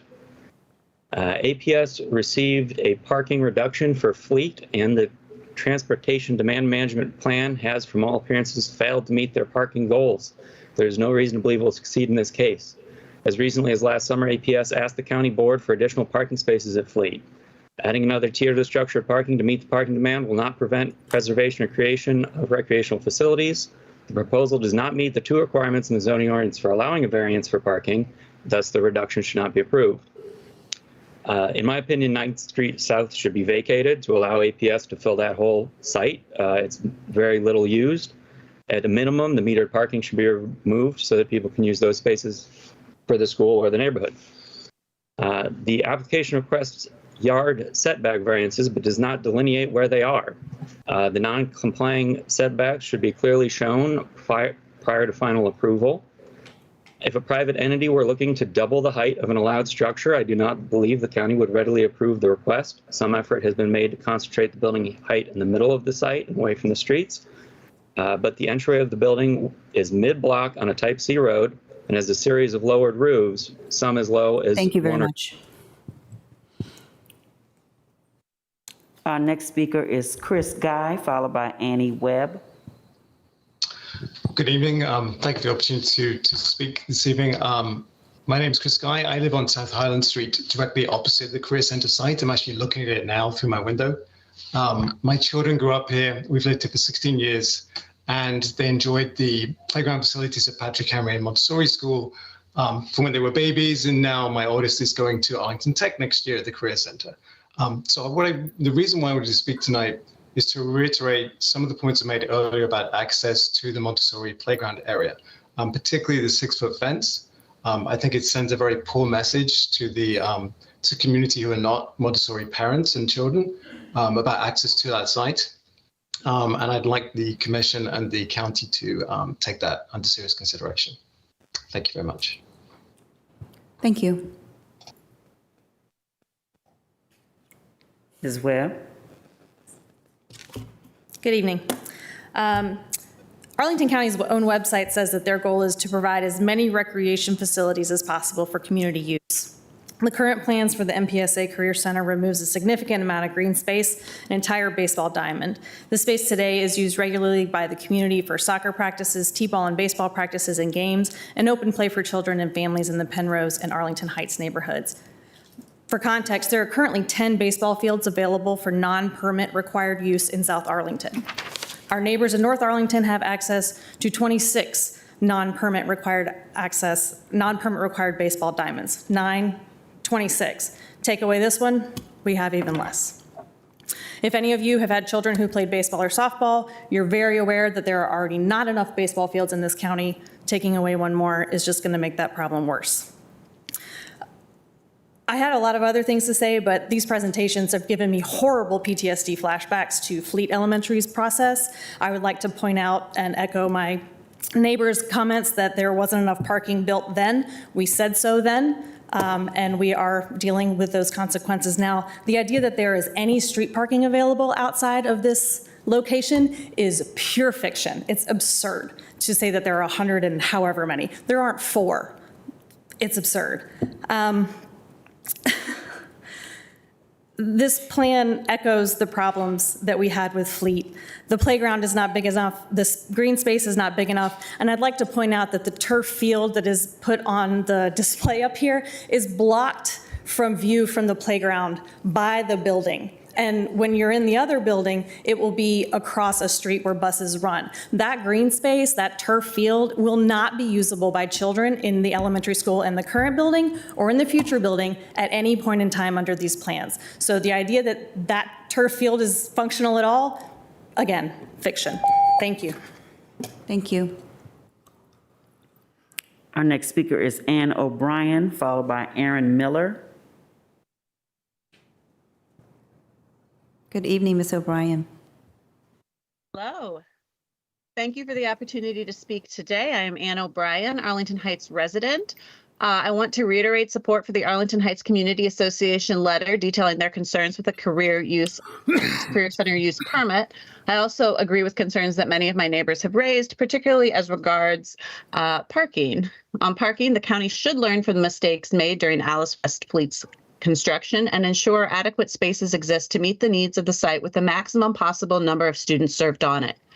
Given the past failure of what was earlier called right-sized parking numbers to materialize, no reduction in parking factors should be granted at this site. I do support entirely removing the metered parking on 9th Street South and reserving those spaces for student and staff use during the school day. From my experience in the neighborhood, they are underutilized as metered parking, and it would not detrimentally impact the neighborhood if they are dedicated to school use. I also want to reiterate concerns regarding the playground fence height, especially at 7th Street South and South Highland. A 6-foot fence surrounding a playground is not in keeping with the character of the neighborhood. The existing 6-foot fence was a jarring addition erected after decades of safe use of a shorter fence at the Henry Building. A 6-foot fence is inconsistent with the vast majority of other APS school playgrounds, including schools like MPSA serving a large number of pre-K students. It seems particularly unnecessary given that Arlington County classifies both South Highland Street and 7th Street South as neighborhood minor streets. I also echo conditions that the use permit conditions as they stand do not deliver adequate green space and playground and field space to serve the maximum number of students intended to be on the site. It removes, as mentioned earlier, several community amenities identified in the Arlington Public Spaces Master Plan. The final condition of the use permit should limit the site to 2 buildings, provide additional field and green space, and replace community facilities to the greatest extent possible, which should be available to the public after school hours to help meet the needs and ensure access to those facilities in this growing section of Columbia Pike.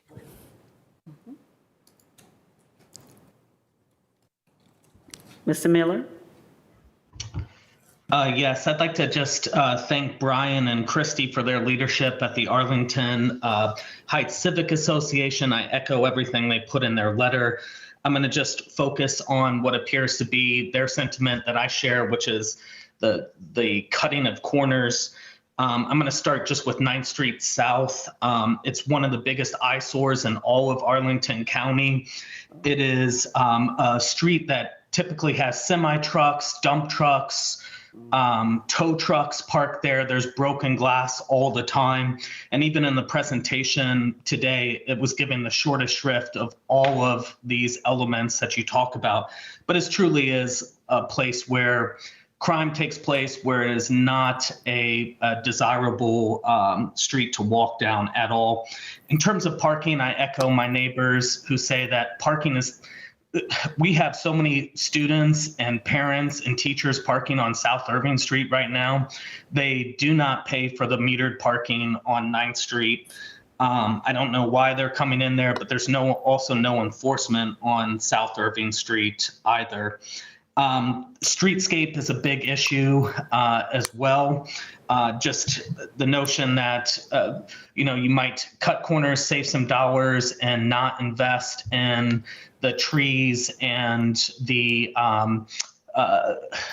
stormwater management through plants and more aesthetic qualities. I mean, that should just absolutely be a priority. So I will give back my time, and I thank Brian and Christy for all their hard work.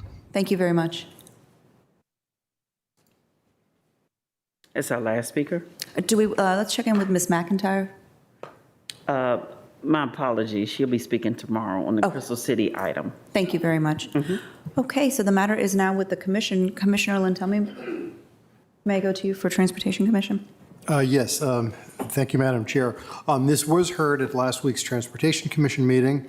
We had a great deal of conversation about this. We looked at interior bus circulation, the amount of on-site parking that was being provided, as well as parking on the streets surrounding, bike facilities, and we went around each of the streets around the site. To cut to the lead, we did unanimously recommend moving forward on this, albeit with 2 amendments, and I'll get to that in a minute.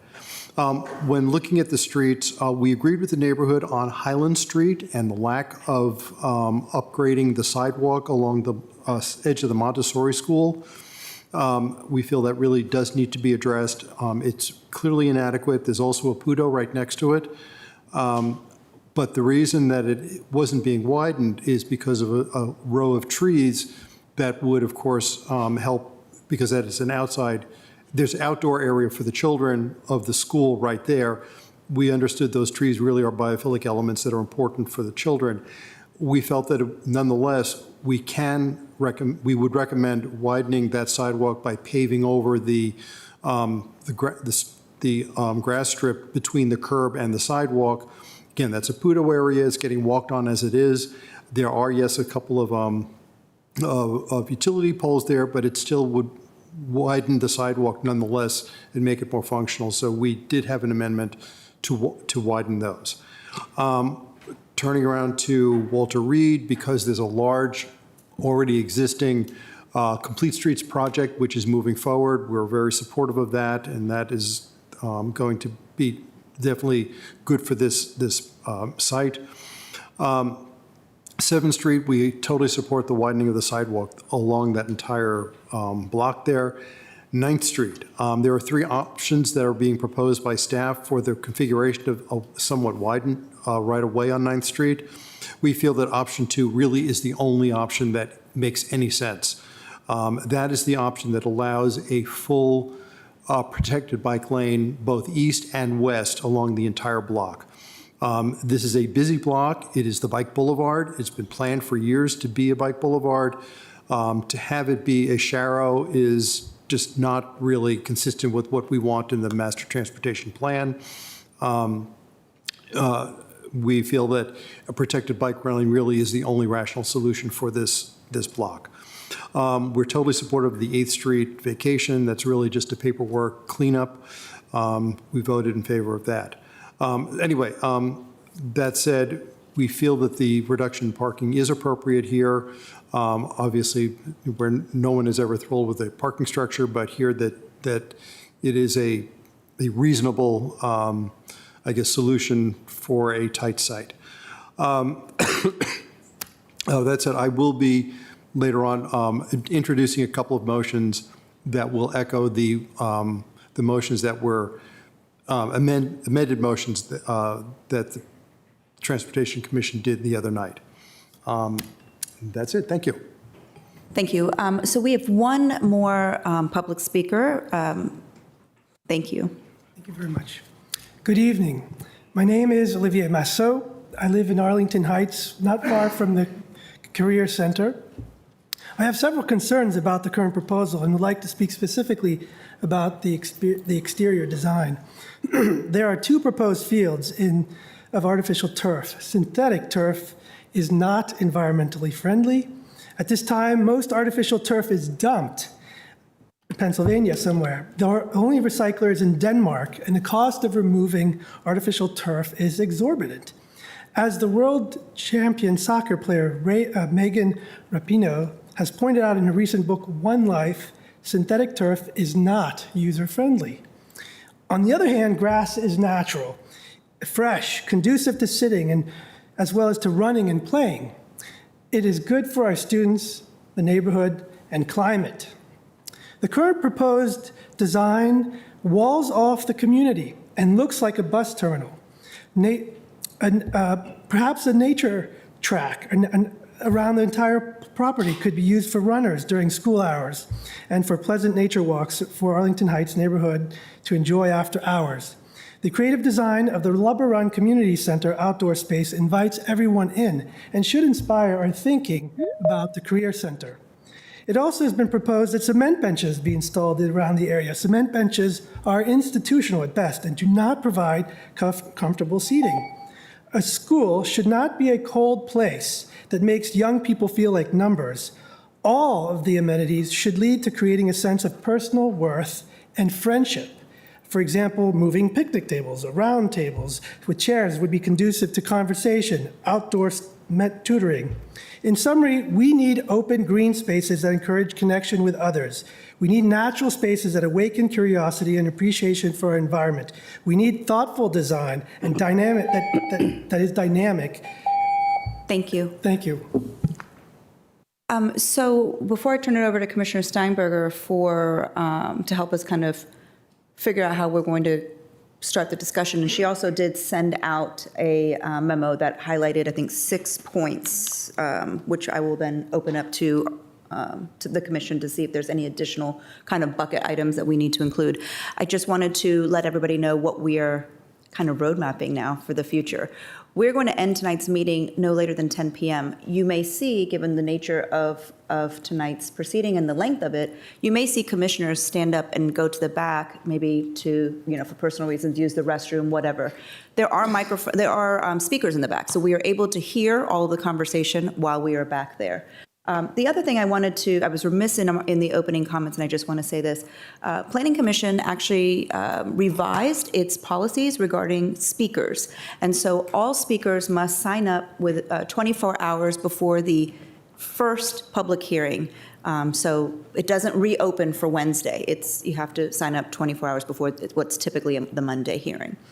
So with those kind of notes, I'm going to turn it over to Commissioner Steinberger for her brief kind of summation report, and then I will ask my colleagues if they have anything to add to the 6 bucket items or areas of discussion that have already been highlighted by Commissioner Steinberger. Thank you. So as everyone here knows or should know, and that includes commissioners and the members of the public and certainly staff who are with us, the Career Center project has been around for a while. This is take 2 on trying to move this forward. I was not leading PFRC at the point of take 1, but I'm in that role now. Even with this second iteration, since the concept design, which was adopted by the school board back in April, and then the schematic design, which was approved by the school board back in the fall, we've been building up towards this moment of coming forward for a use permit. There have been, I believe, 9 meetings of the PFRC and or BLPC in joint or separately over the course of that time, discussing the project, discussing the plans, and what the ultimate outcome was going to look like.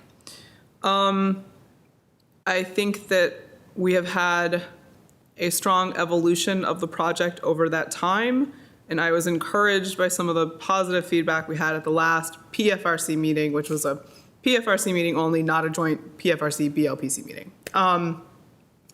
We've had a strong level of public engagement, and we've heard from some of the civic associations tonight that have been involved, the entire way, and I really commend them for staying involved in a project that has been going on for a long time, and that takes stamina, and that engagement is appreciated and recognized. Some of the topics that we've discussed have been present since, day 1, the first PFRC BLPC meeting, and some of the topics have sort of evolved over time. The key items that I've initially highlighted for discussion tonight, I'll go through those, and then I do expect there'll be other topics, and some of which we've heard about tonight that folks might want to add on as well. So talking about the garage parking, I think that should include, both parking as well as the design and screening of the garage. The future of the MPSA school building, which is not covered by the current CIP plan, and what, if any, discussion we can have surrounding what the end future state for the site should look like as it relates to that building, or lack of a building, as the case may be ultimately. Fences, we heard a lot about that commentary tonight. So design and height of fences around some of the different open areas on the site. That can probably be combined with field size and usage. We've heard some feedback on turf versus grass fields, so I think we could cover that in that same topic area. Bus and vehicle access to the site, including pickup drop-off. And earlier in discussion, we talked some about kind of ADA accommodations and where some of that parking and accessibility would be. So to the extent that's still a concern, we can cover that as well. And then 9th Street, I know that needs to cover both the bike plan, what kind of bike paths we might have, as well as student parking, which has come up as a recurring item as well. So that's what I had for my list. Thank you. Is there anything else in terms of topics of conversation that you'd like? Commissioner Bagley? Maybe it was covered in some of these, but open space, we heard a lot about that tonight. Thank you. Any, Commissioner Guerin? Likewise, recreational facilities. Okay. Commissioner Schreiner? Yeah, I would say looking closer at that intersection between 9th and Walter Reed and sort of what sort of traffic calming measures we could put in there as well. I'm sorry, say the last part again. Sort of traffic calming measures we can put in there as well. Any other areas? Commissioner Berkey? Do we think we've adequately found a place for Commissioner Lentelmi's likely motion on sidewalks? Is that going to be included somewhere? We can, why don't we just make it a topic, sidewalk? Okay, sounds good. Okay. Commissioner Weir. Commissioner Weir? If it belongs somewhere else, I'm perfectly happy to talk about it there, but I would like to address the issue of phasing Okay. on the site. Phasing, all right. So we've got 11 items, and then I'm going to turn it over to Commissioner Peterson for a point. Yes, I will be recusing myself from tonight's Career Center votes because my children attend MPSA and I occasionally support the school as a substitute teacher. But I'm happy to weigh in or answer questions in my role at the school.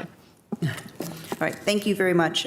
So we are just going to go ahead and go point by point, again, recognizing our time frame for tonight's conversation. So if you'd like to align with one of your colleagues, put up a hand sign.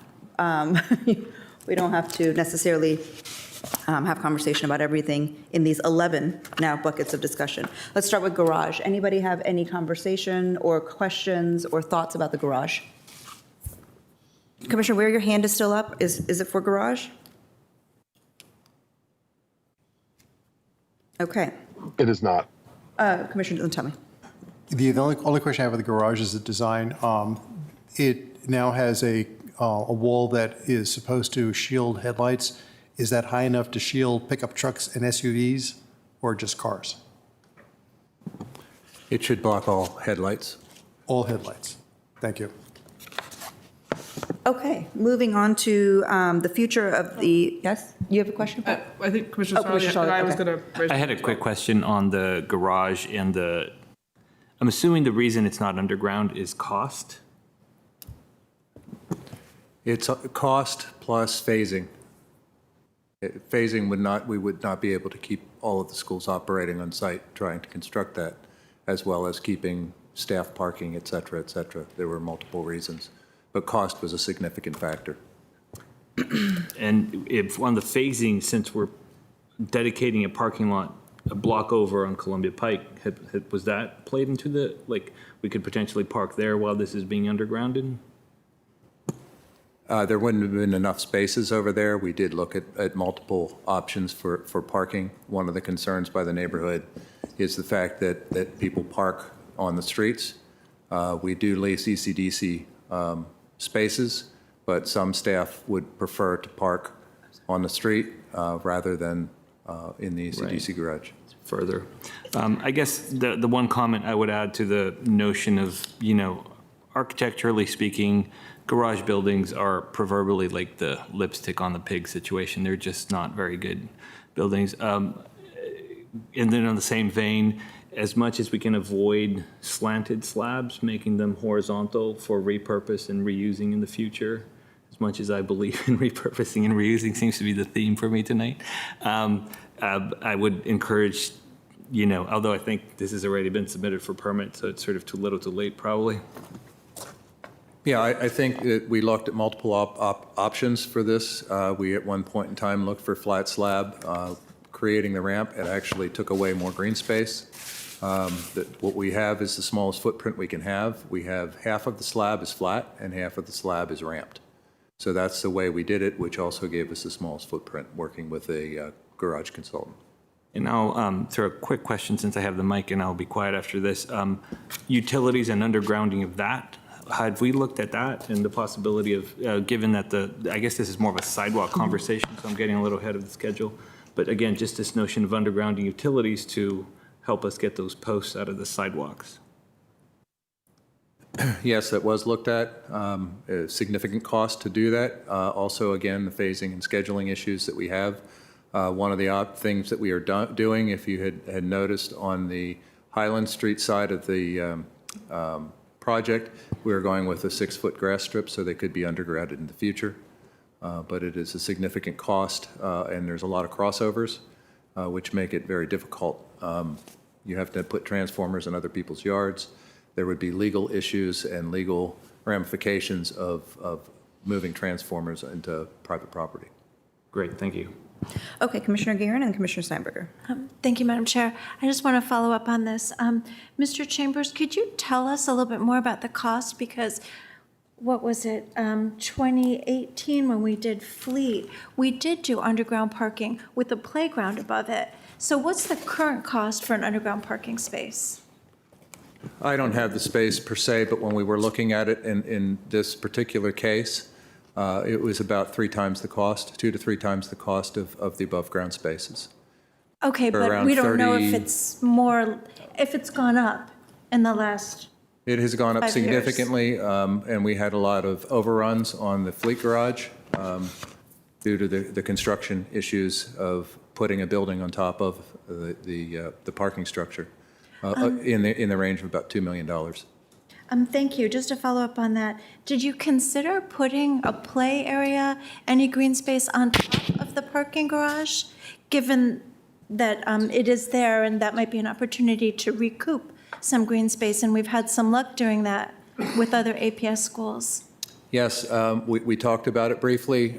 We were actually asked in the Parks and Rec question, but the one issue that we would end up having to do there is we would have a significant cost because you'd end up putting another level on the garage, which would also make it taller. We would also have to put both elevators to the top floor. We would have to add a 3rd stair tower because of the capacity that could be on that roof based on ISD. Plus, we would probably need a 12-foot fence around the top of it to keep things from going off of it, as well as it would have to be a structural railing based on the ISD code. Thank you. I'm not sure what all of those costs are, but my recollection of costs for Fleet were 47 million, and this is 182. So I think it would be helpful to know what the scale of those increased costs are, given that it seems like this particular site is really being shortchanged in terms of their access to open space. And I know now I've moved away from garage to open space, but they are related. But thank you for answering. Commissioner Steinberger. I apologize for not having the magnitude on that number easily accessible. During the schematic design phase, when this was last raised, I do believe it was an exponential increase of 3 times the cost for the garage in order to underground it.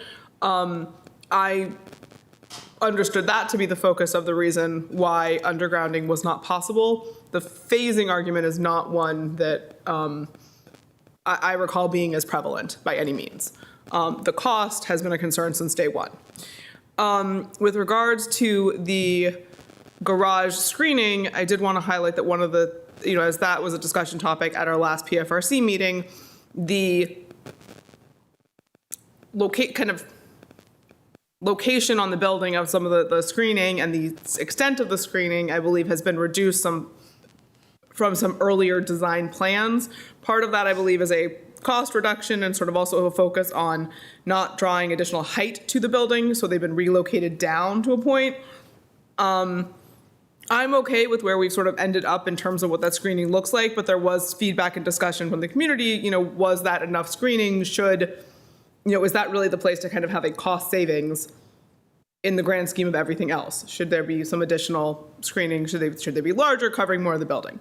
So I did want to make that point in case others had any feedback on that as well.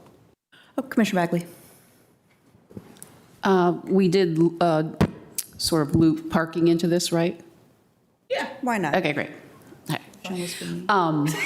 As a former Civic Association president and as somebody who lives in the RPP in a very busy corridor, and also observing a very nearby high school to me where a lot of the garage parking doesn't happen. It's on the street in the neighborhood. And I guess I'm concerned about, and I know with the RPP, and I love the people who do finally come out and monitor and get lots of income for the county with the tickets that they're issuing, but I know that that staff is limited.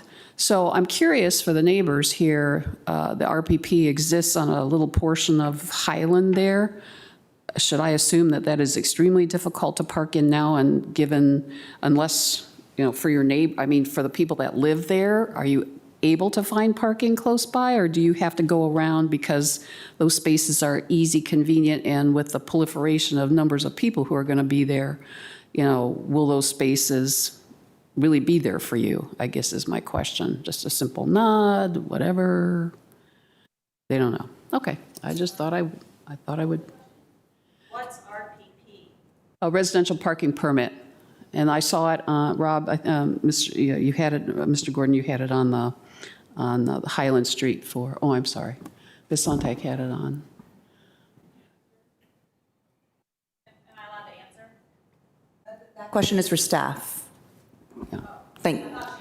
Well, I was curious about if the neighbors, if it's already difficult for those folks who are on Highland right across the street, and given that we're going to be having a whole bunch more people there, and that there's not enough adequate, just because we don't have staff to go out and, give enough tickets there, I just was curious as to what their level of experience is right now. I mean, in terms of the way that we. Okay, that's fine. Thank you. Conduct Staff could maybe answer in terms of a parking Right. study or what they've seen. We can't go into back and forth. Public comment is ended at this point. So does staff have an answer for Commissioner Bagley? So Commissioner Bagley is correct. There is roughly 2/3 of the western side of Highland, which is residential permit parking. And so that does significantly limit the ability for staff and students to park there. I can't speak to the availability based on the local residents' utilization, but it is limited and monitored. And however, there are a number of block frontages opposite the street which are not RPP, and I think that that's one of the principal concerns we've heard throughout the process. Commissioner Brickey. Yeah, just there's a question for staff. So I noticed there's only one egress into the parking garage. Can you speak to how that decision was made? Because I know some members of the community have expressed concern about the number of vehicles that are going to be dumping on a 9th Street, twice a day. We'll defer to APS to answer that question. Okay. We have looked at the studies, and again, it's not a high-volume use garage. Essentially, you have staff come in the morning, and then staff basically leave at night. It is free for the public to use in the evenings. It will be locked up, similar to the fleet garage, about 10 p.m. and reopen early in the morning. But we did look at traffic counts and what we felt would be the use of that. We monitor the fleet parking garage, and there's really no high volume issues of that garage, which is slightly smaller than this, but not significantly smaller. Okay, thank you. Hey, so I've got a couple questions. First, has staff evaluated the sort of capacity for electric vehicle parking in the garage? We are not putting it in at this point in time. We don't have the vehicle to do that. We actually have it. It essentially needs to be done by a third party. Gotcha. We have the charger at Discovery, and it's been disconnected because the third party is not getting enough money out of it. We are providing space for a transformer and for conduit runs to be able to provide that in the garage if we find a way to have a third party be able to do that. Okay. Gotcha. Yeah, I think over time, EVs are going to circulate more into the mix, so I think that's something you pay attention to. I had another question related to parking, ADA parking. I noticed that they're all on the spots specifically set aside for ADA are all on Walter Reed and 7th. Is there any particular reason that they're only on that side of the development and not on Highland or 9th? We actually are providing a significant amount of parking, handicap parking in the garage structure. Okay. Which is easy access to 9th as well as Highland. And we've been working with the county to provide the additional spaces for the community as part of the complete streets and on 7th Street that can be utilized, similar to what we've done in front of Fleet and at the Heights building. Gotcha. Thank you. Okay, so we're going to move on to the future of the MPSA school building, which is not covered by the current CIP. Any questions? Do you have a question? No? Any question? Commissioner Seiberger. I just wanted to reiterate that this has been an ongoing topic of consideration, excuse me, since really day one of the very first PFRC BLPC meeting. With that in mind, we've heard explanations from county staff, from APS as to why there can't be as the long-term plan for the MPSA building is not covered by the current CIP, but there have been various statements, and I believe the APS presentation, when the first slide included language. Can we go to the first slide from the APS presentation? Included language, from the school board talking about, the longer-term plans for the MPSA building, and I believe that remains the intention of the school board. That said, since it is not covered by the current CIP and it would be covered in a future CIP, it cannot be sort of written into the plans for today as we understand it.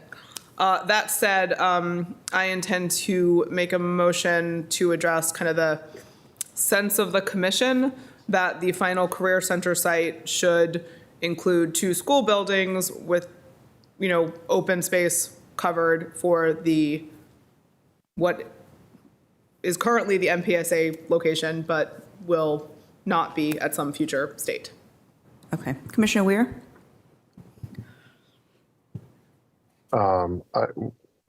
Thank you.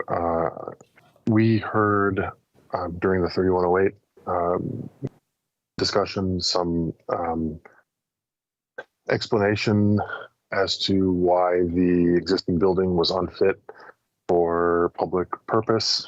That went into kinds of the age of the building, the height, the distance between floors, et cetera. I understand, I believe from a slide that APS has done a study, that the applicant has done a study as to the fitness of the remaining portions of the existing ACC building for use by the Montessori school. I just want to ask again that can you please confirm for us that you have findings in hand that the portions to remain are structurally sound for the anticipated lifespan of the reuse and otherwise sound for the purpose of moving the Montessori school there. Are those the findings that you have in hand, or has that study a study supporting those kinds of findings not been done yet?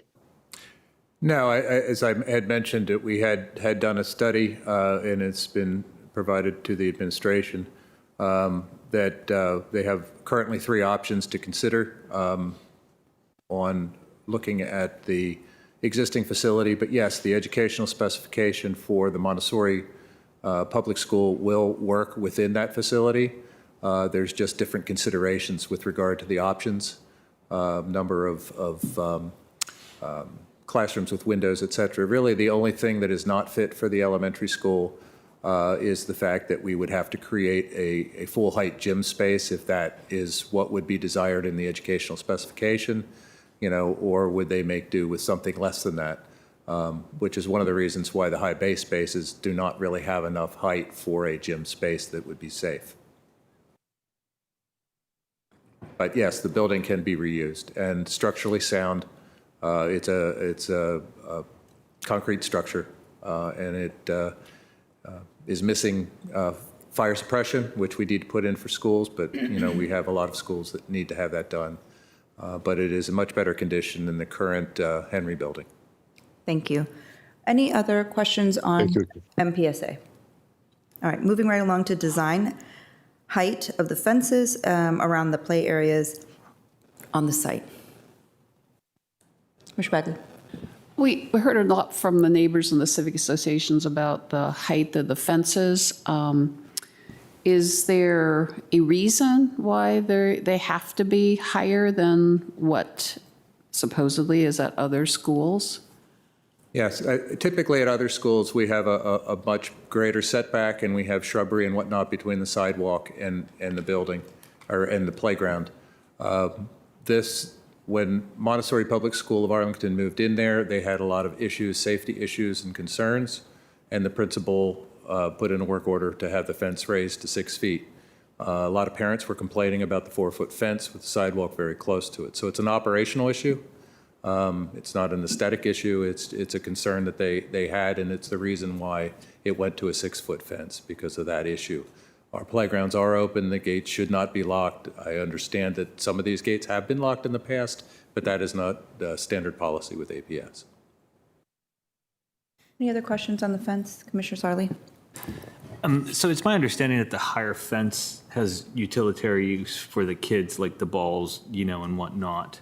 So I think the concern from the neighborhood, as I heard it, is to make sure that the access is clearly demarked. So I think as long as we can address that, I think everyone could potentially see it. Thank you. Commissioner Guevara. Question, I understand that you mentioned that it was because of security concerns that it was first erected. Are those security concerns still ongoing? We had a conversation with the principal, and the principal would like to maintain a 6-foot fence because of the same reasons it was put in the first place. Has that been assessed? Has a separate threat assessment been done to see, or is it sort of the opinion of the principal? How have those security? It was the principal and a lot of parents is the reason that the fence went in, and they still have concerns of lowering that fence. Because we heard the community, we asked, and again, it's operational, it's not a design and construction issue. But has a security assessment been done by an advisor to say whether those threats are?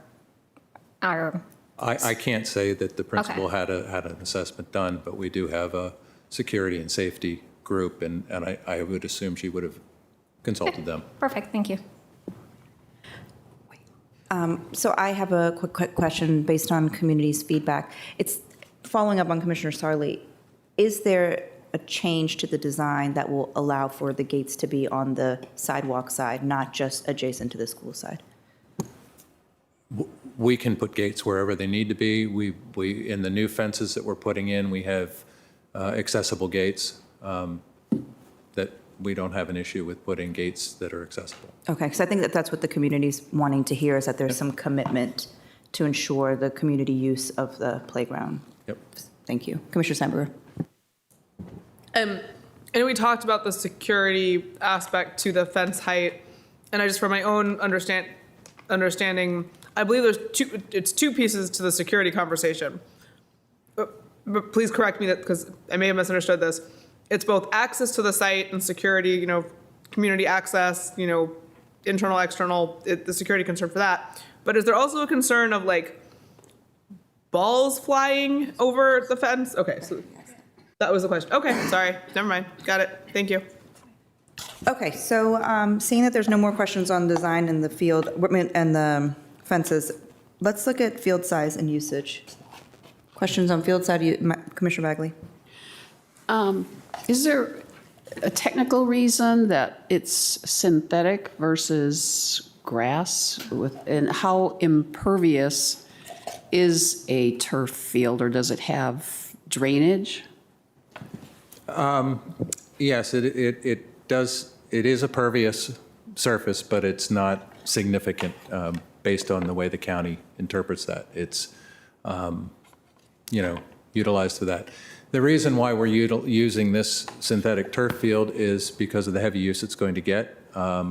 24/7. If anybody a couple years ago remembers the field at the corner of 7th and Walter Reed, it was a mud pit. We put a lot of effort into reseeding and repairing that. The current infield area is pretty much unusable most of the year by MPSA, and they were happy to have the turf grass. And actually, the grass that is we are adding is actually going to be a grass field at the number 4 on the south side of the MPSA on the current drawing. But we have lots of complaints and issues when our fields get used, not only by the school time, it gets used by the community, it gets used by DPR. They turn into mud bowls with lots of rocks and stones, and people get really upset about that, which is why we are converting a lot of our smaller fields, or a lot of our fields, to synthetic, just because of the use that they get. And I think I want to also make a comment with regard to the MPSA fields and the fence and the issues that we're talking about. Based on what the board has said and the way we are operating, is this is a temporary location for these playgrounds. The playgrounds, if MPSA moves to the existing Career Center building, will be relocated to that location. So again, that's the other reason why we haven't addressed the sidewalks and the streetscapes, because we know that it's going to be completely redone. If not 2028, as the board said in the schematic design, it could be, later or on that schedule. I don't know until it's put into a CIP budget. Well, along that line then, will there be another engagement or opportunity for neighbors to weigh in or something if things change from what we're talking about tonight? Any changes to the site will require an amendment to the use permit.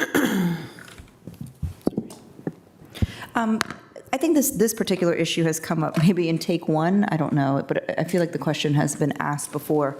The issue around not giving a regulation size field, it feels like an equity issue for the kids that are going to be going to the school. Can you address the reason why the school is not able, just address it, I guess. Why are we not able to accommodate a regulation size field here?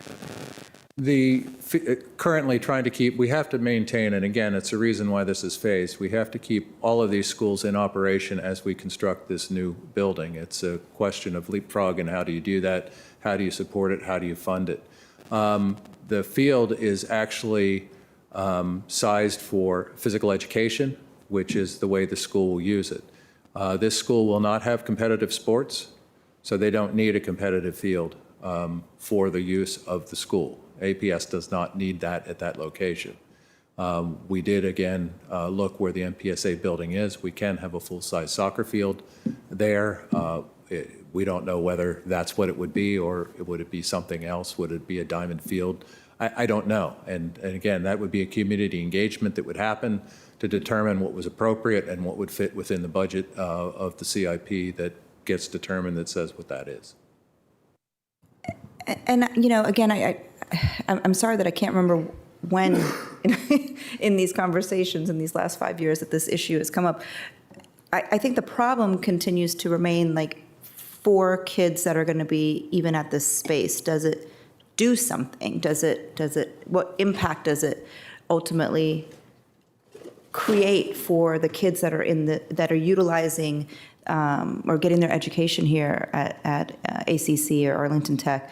But they don't have that same access. They don't. Our other schools, Yorktown, W&L, and Wakefield, all have pools. We're not going to be able to do that here. They have, the larger field. We're not able to do that here. There's other kind of things that we are not going to be able to do here, which the community has raised. And I understand phasing. I understand that there's, we need to keep these schools going. But I feel like in terms of what we can do now, because we're under certain constraints, and the long-term impact of what that will mean for this particular site and for the kids who are able to enjoy this space. I don't want to use the word shortchange, but I don't want us to be limited in what we ultimately are able to offer for decades to come, because we may not have thought as innovatively around how we were going to phase all of this. That's kind of my concern here. This is a choice school, just like the Heights building, HB Woodlawn is. They do not have a full-size field, and even with the project that's going to be starting shortly, they still will not have a full-size field. It's a program that students choose. The HB Woodlawn program has a waiting list of 500 students. So it's not an issue that they don't have a field. The Career Center really has not had a field for years. The corner field was relocatables at one point in time. And they currently very rarely use it for phys ed. They're using their inside facilities for the physical education program that they have. And essentially, you know, APS loves the fact that the community uses our facilities, but we design our facilities for the educational program. And this building, as designed, the fields and everything that we're providing meet our program needs, and the community is welcome to use them. But we're not adapting them or building them specifically for outside use, because that's not what our charge is. You know, and I don't want to get in this back and forth here.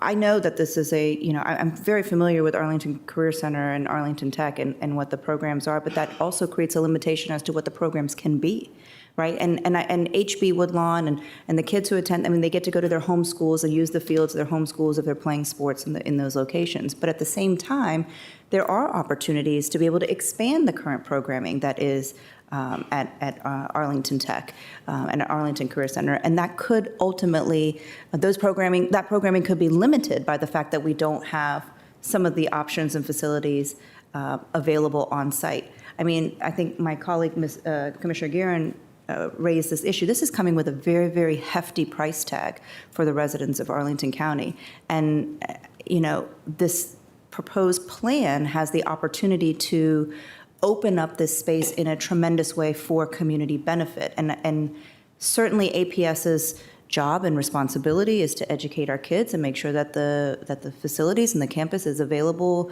and ready to meet the needs. But I don't want us to be so nearsighted to say these are our current needs and this is what we're planning for, because Arlington Tech is a remarkable program doing remarkable things with remarkable young people. And the sky is the limit for the kids and that program. And I think that you will hear a lot of people in this community really stand behind what the programs are at this particular school and the innovative ways that they look to meet the needs of what the kids are hoping to achieve in their lifetimes and who they want to be and how they want to contribute to this community. So I think that the field size is one specific example of that, but I don't think we plan for just today and what we're able to accomplish in 2024 and 2025 and 2026 and even 2028. We need to be looking beyond that because the kids deserve it. Commissioner Berkey, full name. It's all right. We're getting a little late.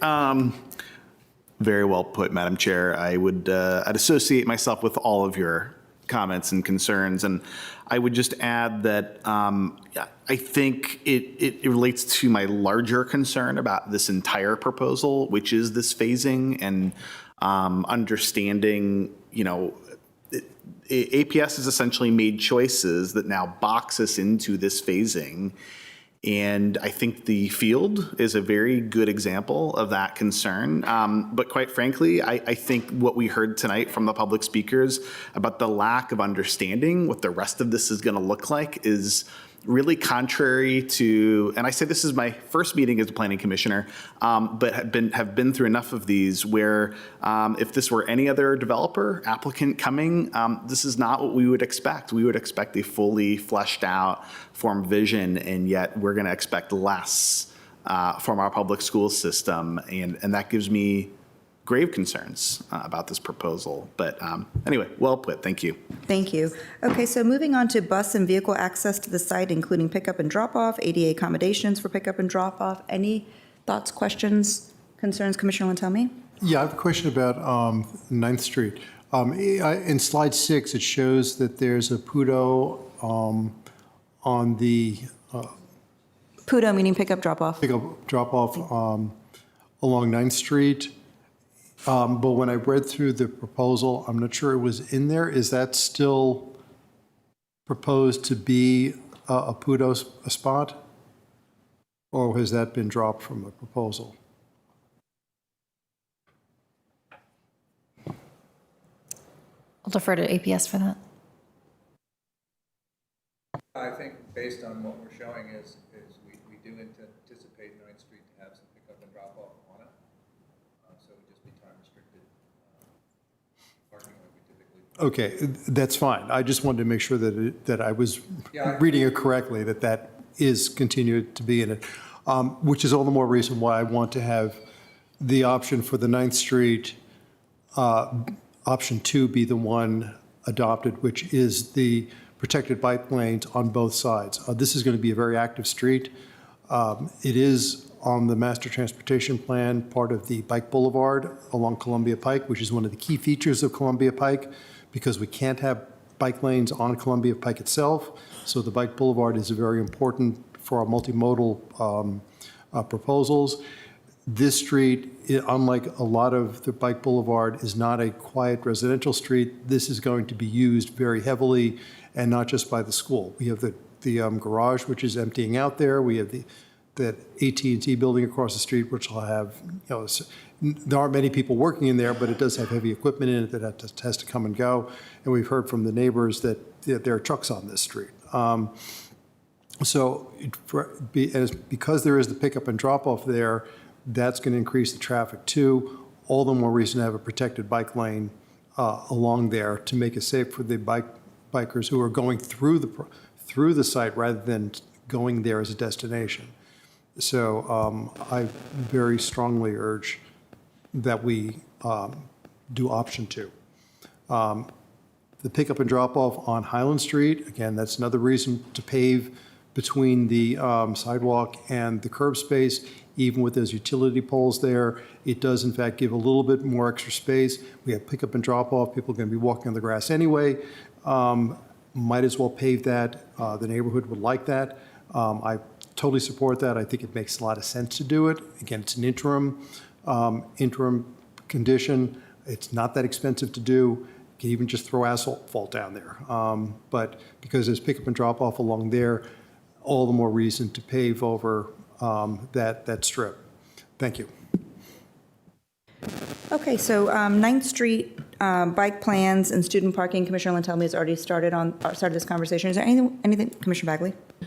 Yeah, I just have a question for APS. So if the neighbor's worst reality comes to play where parking possibly is underestimated or we run into a problem or something, what would be a backup plan, or how would you approach that? I'm just curious.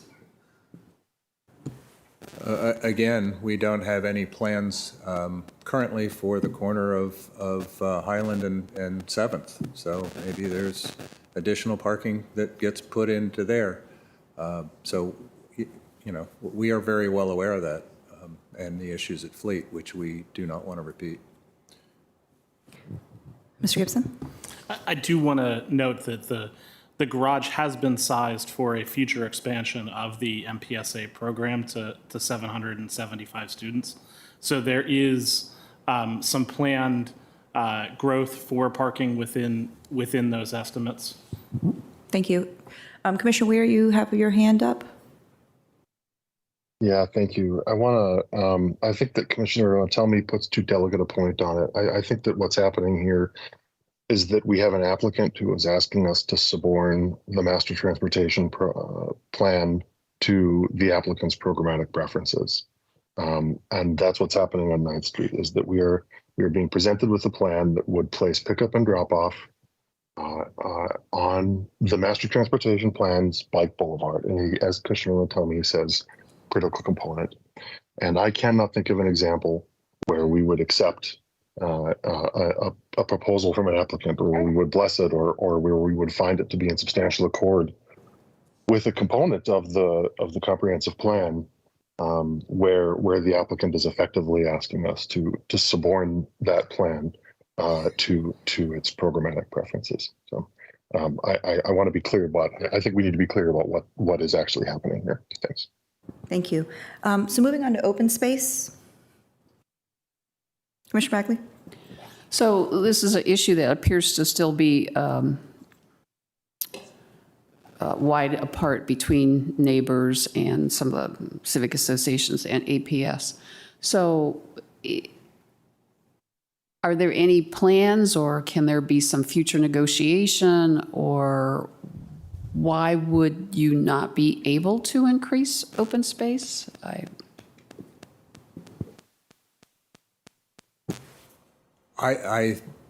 At this point in time, again, we're doing a calculation on what is open versus now versus what will be done at the end of this. It's going to be calculated and worked out when we do our CIP, CEP, too many acronyms, that we're going to be calculating that. We're also have been asked, and we're going to be calculating the tree coverage now versus what we're doing.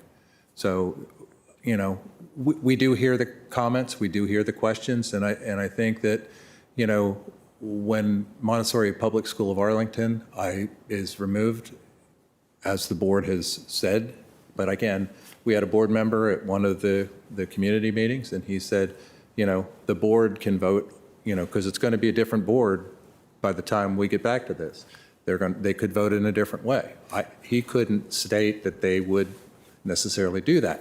So, you know, that's why it needs to be funded in the CIP, because then it's set, you know, to happen.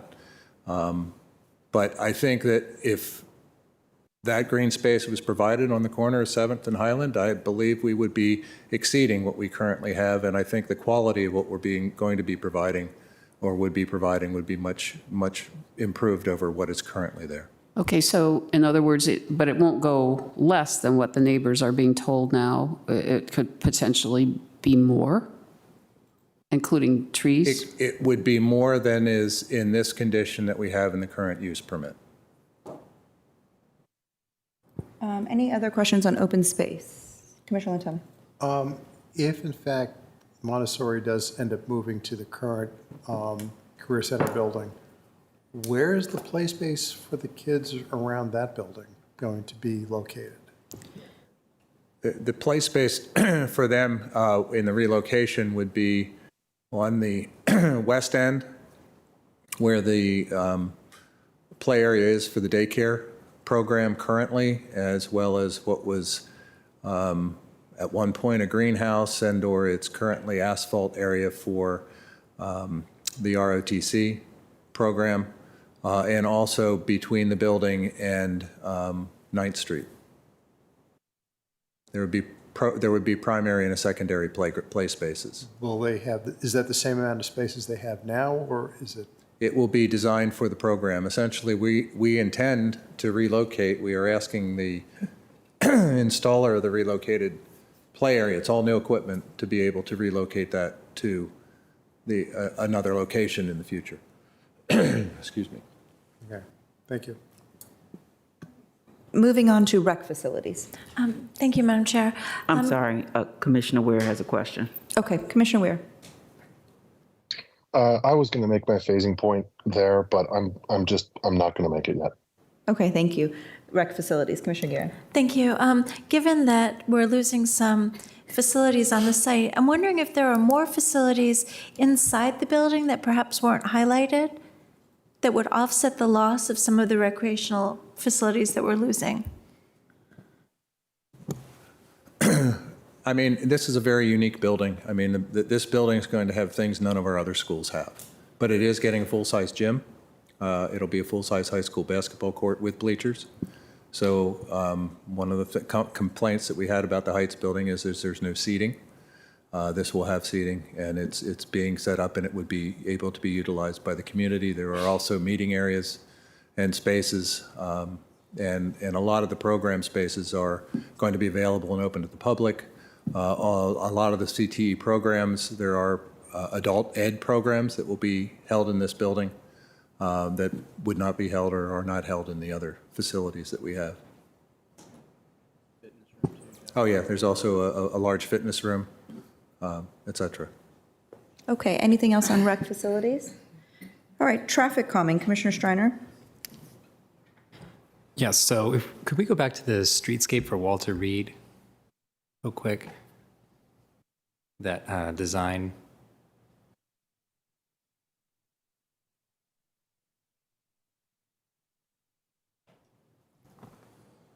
Yeah, so one thing that I had noticed is that the intersection, I believe, what was it, Walter Reed and 9th, there seemed to be sort of, there's some sort of proposal to add an intersection, and I'm curious what the sort of logic is that went into that, that sort of process, and what options to make sure that these now two very busy roads are not going to be jammed up with traffic, where stoplights, rotaries, all those different types of intersections considered in that process.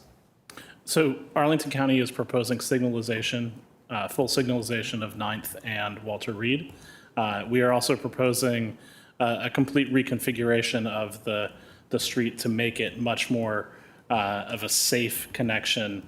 Right now, the roadway sort of splits at the intersection and makes it very difficult for signalization, for crossing, and for it increases the number of pedestrian and vehicle conflicts over what is proposed by the county. Gotcha. Have you all considered a roundabout rotary type situation? Obviously there's going to be a lot going on there, and so it might be easier to just have a slower sort of traffic pattern around there, but that's also continuous at the same time, so we don't have those big backlogs of traffic. So I don't think that we haven't considered it in detail, but my estimation would be that there's not enough space without additional right-of-way for a rotary. Gotcha. Thank you. Okay, anything else on traffic calming? All right, moving on to sidewalks. Touched upon this a little bit with Commissioner Sarli's comments. Any other questions on sidewalks? All right, last area, phasing. Commissioner Ware, do you have anything on phasing? I guess I want to ask county staff to, for the record and for the benefit of the open hearing, I know I've asked this question at earlier stages of the process, to give us a little bit of an explanation about why we are even hearing this independent of a phase development site plan. I understand that the applicant is basically saying our board of directors hasn't authorized us to do the whole work. That we wouldn't be at the first committee meeting if that were JBG or DWEC, but why are we talking about a 13-acre site with multiple buildings without insisting on being able to show the neighborhoods, the neighbors, and the community what we anticipate the final delivered product to look like after all the phases have been developed. And I'm going to go back on mute and listen for the answer. Thank you. So I'm Aaron Schreiber with the Planning Department, and I will help answer. So when we look at school buildings or school projects per our zoning ordinance, we're really looking at design capacity. We're looking at the design capacity as approved by the school board CIP. And so when we look at this campus, we are focusing on what each of the programs can accommodate based upon the budget that's been approved by the CIP and what they're proposing here. At this stage, APS does not have any identified or approved plans in their CIP for the relocation of the Montessori program, nor do they know where that's going to go. I think they have some ideas, they have some inclination of what could happen in the future, but since that's not known, we can't make that accommodation right now in the use permit. We can only deal with the facts that are in that adopted CIP, and it's what they proposed today. I think it would be a little bit short-sighted if we started to focus on, prescribing elements of what they could do in the future based upon what they think the school board might do, but not knowing that, we'd be back in the same position where I think we're going to be hopefully sooner than 28, but we'll see. They're going to have to amend the site or the use permit. They're going to have to show what funds they have in order to relocate that program, and hopefully If there is an increase in capacity, they'll increase the design capacity there per their CIP. We can accommodate in the use permit. We can figure out how the site can accommodate it. But until we know those factors, there's really nothing for us to analyze from a phased perspective. In other school situations that we've had, there have been use permits that have been approved with the thought that, maybe this building could be expanded in the future. Cardinal would be an example. If you remember when that was originally approved, there was an idea that building could accommodate an expansion. That didn't work out. So we came back a few years later and they did a use permit and they completely redid it. Same thing that happened over at the Heights. There was an idea to build a garage as part of the initial project, and there was a very strong position of the Planning Commission and ultimately the board that actually went against and took that aspect away. But really the phasing component is really hard if you don't know how it's going to go. And I don't see, or we haven't seen in the past, where the CIP has kind of approved funding for a larger phase development of the school. So we know we're going to have to come back. We're going to have to amend this. We've done that on multiple schools. We've talked about a number of them tonight, whether that was TJ with the parking situation that we went through a few years ago. We had a couple of conversations with the board about that, and that was, that's just kind of how we have to do this. So I just don't know if the PDSP approach would really be prudent for a schools project because you just don't know how it's going to evolve and you don't know what a future board might want to do with the funding or the design capacity. So that's why we're looking at it today, and we're really trying to focus on what are the interim improvements that can be made, knowing that there is going to be another opportunity to re-examine that northwest corner of the site will be. Commissioner Bagley? Is it okay to say something in other? Sure. Okay. We're into other.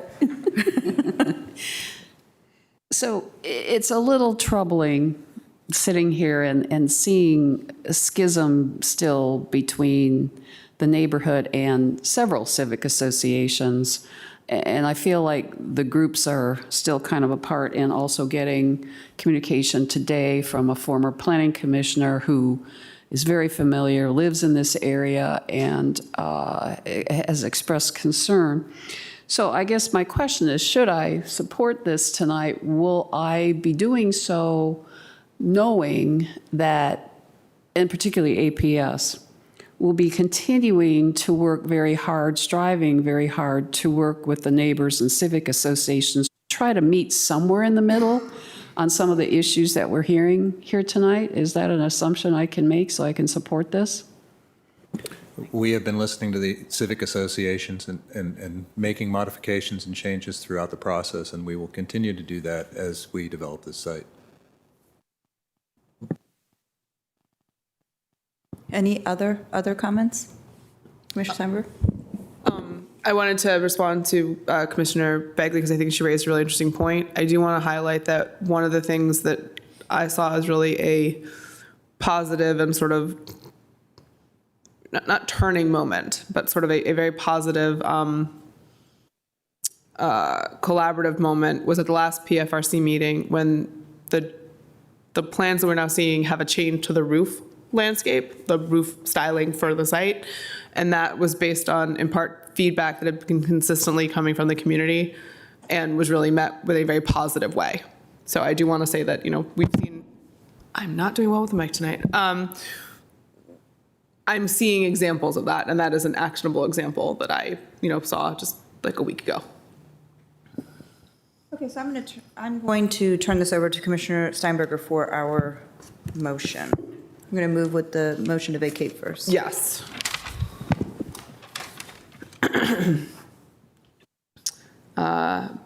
I move that the Planning Commission enact the ordinance to, I recommend the Planning Commission, I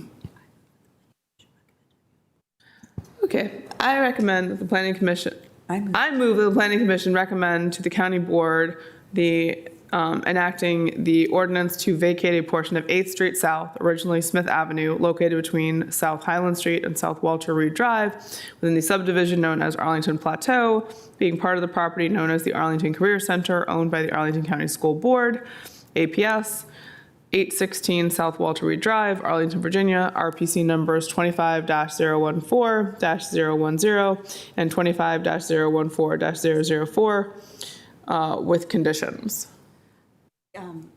Before I ask for a second, can we, I think we need to make the finding first, correct? Yeah. Okay, so can you withdraw your motion? Withdrawn. Okay. Can you move that the planning commission find that the proposed vacation of the portion, this part right here? Can you move that? Okay. I move that the planning commission find the proposed vacation of a portion of 8th Street South is substantially in accord with the adopted comprehensive plan or applicable portion thereof. Second? I'll second it. Okay. Commissioner Guerin seconds the motion. I don't think there needs to be any discussion on this. Let's just go ahead and go to a vote. Commissioner Bagley? Aye. Guevara? Aye. Steinberger? Aye. Guerin? Aye. Lintelmi? Aye. Peterson is recused. Sarli? Aye. Berkey? Aye. Streiner? Aye. Weir? Aye. Patel? Aye. The motion carries 10-0. 10-0. All right, now we can do your motion to vacate. Motion on the vacation. Do the first part of that, or no? No, that's the other. Back to what, Yeah. okay.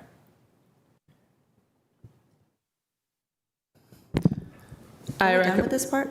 No, with your finding, I think that is sufficient. We're done, right? We're Okay, done. yeah, all right. Okay, great. Now we can move the use permit. Thank you. Commissioner Schroll handled these things for us. Commissioner Streiner, Berkey, or Guevara? It's on you now.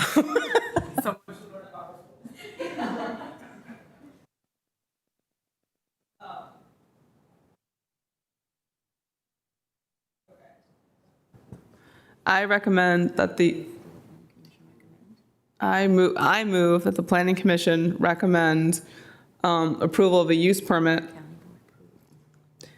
I move that the planning commission recommend that the county board approve a use permit for redevelopment of the Arlington Career Center with an expanded design capacity of 1,619 students, above grade parking structure, partial demolition of the existing Career Center building, synthetic turf field, play area improvements associated with the existing Montessori Public School of Arlington, MPSA, building design capacity of 488 students, and streetscape improvements with modifications to the Arlington County zoning ordinance requirements for setback height and parking regulations, subject to the conditions of the staff report.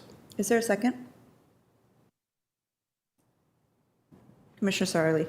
Second. Thank you. All right. I don't think we need to speak to this motion either unless you believe we do.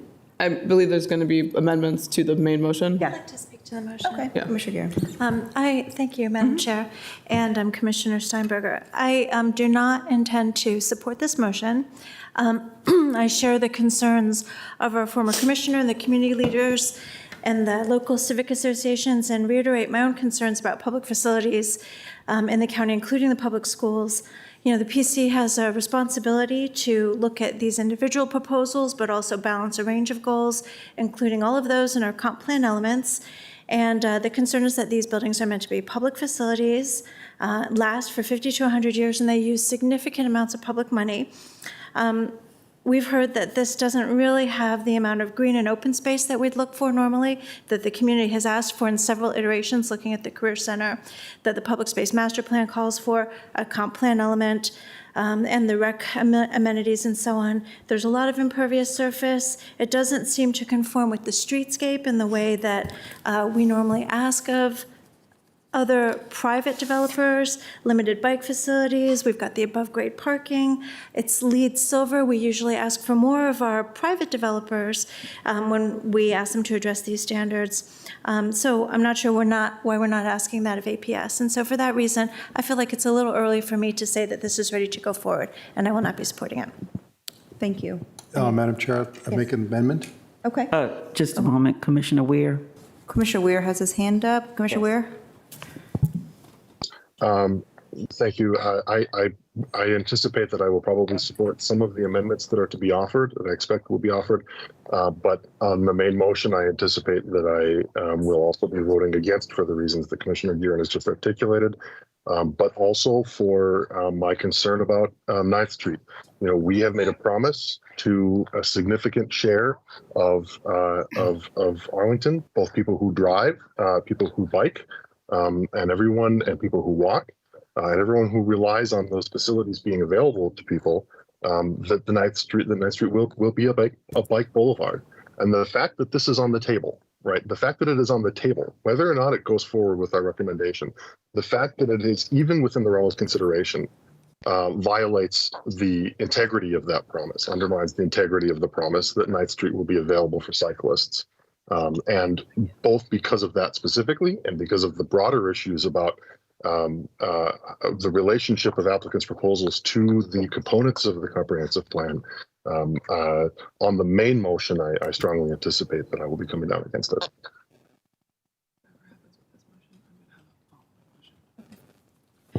Okay, any other comments on this main motion? Commissioner Lantelmi is going to move his motion after we find out what happens here on this one, just so everybody knows where we are. Commissioner Sarli, you have something to say? I guess I'm struggling a little bit with this one, and I just wanted to clarify that I seconded for the sake of discussion. Yeah. I'm just a little bit where Commissioner Berkey was mentioning that, like, we tend to give ourselves a pass on when we do civic buildings, you know, and we would never sort of treat an applicant on the private sector the same way that we sometimes treat. So I'm thinking I'm going to vote no on this, but I'm still struggling. Okay, Commissioner Berkey? Yeah, I'd like to associate myself with the comments of Commissioner Gearin and Commissioner Weir, and just add again that my concern of, the neighborhood and folks have asked tonight for us to ask the county board to commit to a third building not being built. Not sure I necessarily am there yet, but I think it does speak to the larger need for a full process for this site. Thanks. Thank you. Okay, are we ready for a vote? No. Commissioner Tyber. So I've struggled with this project, and obviously I've been closer to it as chair of the PFRC and going through that process the entire time. I am not generally someone who believes that the perfect should be the enemy of the good. I have seen the evolution of this project. I think we are moving in the right direction. I am willing to give the benefit of the doubt that there will continue to be progress made with the community stakeholders, and that APS and the school board and whatever configuration it exists in, 3 to 5 years from now, as future CIPs are discussed, will continue to recognize the commitments that have been verbalized at this stage. There's a level of trust that I have to have in that I can't guarantee will end up being the reality, but I will choose to live in that world in this moment. There are certainly things, and I think my fellow commissioners, Commissioner Gearin, Commissioner Weir, and Commissioner Berkey and Commissioner Sarli have made relevant points, and I understand that this is going to be a close vote for a variety of reasons.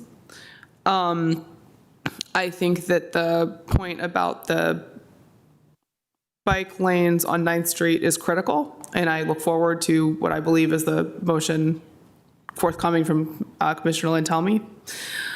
I think that where we get to on this project and what Arlington County needs, and that's the county overall and sort of the immediate community surrounding this site, I think there is an opportunity to do that in a communal way and to continue building on that process. And I look forward to continuing to be part of that conversation and part of that process.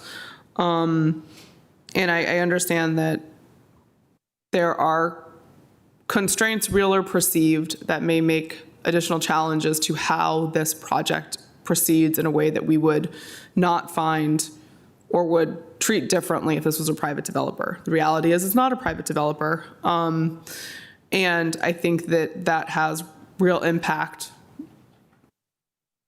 for better or worse. I will be supporting the project, and I hope that my faith in the project is rewarded with the reality that is before us in 5 to 8 years. Thank you. Good. Okay, I just want to know, it's 9:50. I know, 1 Okay. minute. For the reasons that Commissioner Steinberger said she will be voting for it, I too will vote for it, and that's because I chaired the first PDSP for the first round that ended up going down in flames, but understand that the difficulties in getting APS's needs, the community's needs, all of the stakeholders that are involved in this, it's a very, very difficult process to deal with. I expect this will improve from where it is right now. It's not there yet. I'd love to see this be LEED Gold. I want the parking to be better dealt with, and I'll be making a couple of motions because it's not, this is not perfect. But I will move forward because the school has needs, the students have needs, they need a new building. And we've already been delayed by I don't know how many years. So I will be voting for this with the expectation and hope that it will improve from tonight onward. Thank you. Thank you. Okay, so we are going to move on with the vote, and if you feel that you need to clarify your vote afterwards, we will take any additional comments at that point, okay? So Commissioner Bagley. Nay. Guevara. Yay. Steinberger. Aye. Guerin. Nay. Len, tell me. Aye. Peterson is out. Sarli. Aye. Berkey. Nay. Striner. Point of clarification, if we are, I don't know who that is, but if we want to open it up for debates and amendments, do we vote aye or nay here? Okay, so if you wanted to amend that motion, we needed to do it before this vote. But we can have a motion to amend after, yeah. You can still move to amend it. Okay, you're going to introduce those after? Okay, then aye. Motions that Commissioner Lentelme sent around earlier, he's still going to move those if Gotcha. this motion passes. Gotcha. Okay. So aye then. Okay. Weir? Did Sky vote aye or nay? Commissioner Weir? Guy's going to have to wait a couple decades before being appointed, and he's not mad about the building, I promise you that. What was your vote? Aye, yes or no? My vote was nay. Nay, okay. Okay, well, You have to vote. I know. Okay.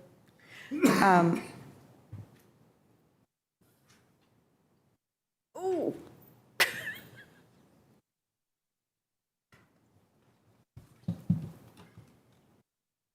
You know,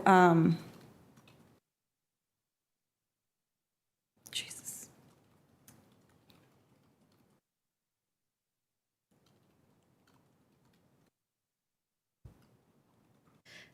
I'm going to abstain. So the motion carries 5-4. All right. Okay, I have an amendment. Thank you. Additional motion. Actually, two additional motions, but they'll be voted on separately. I move that the Planning Commission recommend that the county board only consider option 2 for the configuration of 9th Street South, which provides protected bike lanes in both directions. Second?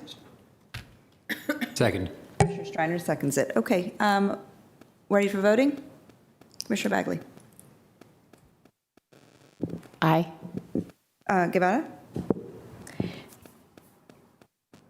guessing I can't say anything else, right? Like that's over. Started voting, so Okay. yeah. Aye, I guess. Okay, Steinberger? Aye. Guerin? Aye. Lentelme? Aye. Sorry, I keep saying Peterson. Sarli? Aye. Berkey? Aye. Schreiner? Aye. Weir? Aye. Patel? Aye. Motion carries 10-0. There's a second motion. Yes, I move that the Planning Commission recommend that county staff explore paving the landscape strip between the sidewalk and curb of the unimproved portion of Highland Street sidewalk along the Montessori Public School of Arlington site to provide an improved interim condition until the full streetscape can be designed and built at the site at the time of the demolition and redevelopment of the MPSA. Is there a second? Second. Okay, Steinberger seconds that? Guevara, did you want to say anything? Can it be? Is it related to this motion? No, so Okay, it's fine. okay. All right, well then let's vote. All right, Bagley? Aye. Guevara? Aye. Steinberger? Aye. Kieran? Aye. Lantelmi? Aye. Sarli? Aye. Berkey? Aye. Shriner? Aye. Weir? Aye. Patel, aye. Motion carries 10-0. Steinberger, you have a motion? I do. Also, I think I need a new mic for next time. I would like to make a motion that it is the sense of the Planning Commission that the final Arlington Career Center site should host 2 school buildings based on the demolition of the existing MPSA building in order to ensure additional open space on the site as planned. I'll second. Commissioner Lantelmi seconds it. Bagley? We're going to vote. Bagley? Aye. Guevara? Aye. Steinberger? Aye. Kieran? Lantelmi? Aye. Sarli? Aye. Berkey? Nay. Shriner? Nay. Weir? Nay. Patel? Aye. So 7, wait, who are the nays? We have 3 nays. We have 3 nays. And then yeah, but why do I have 6? Okay, so 7-3. Motion carries 7-3. Guevara, are there any other motions?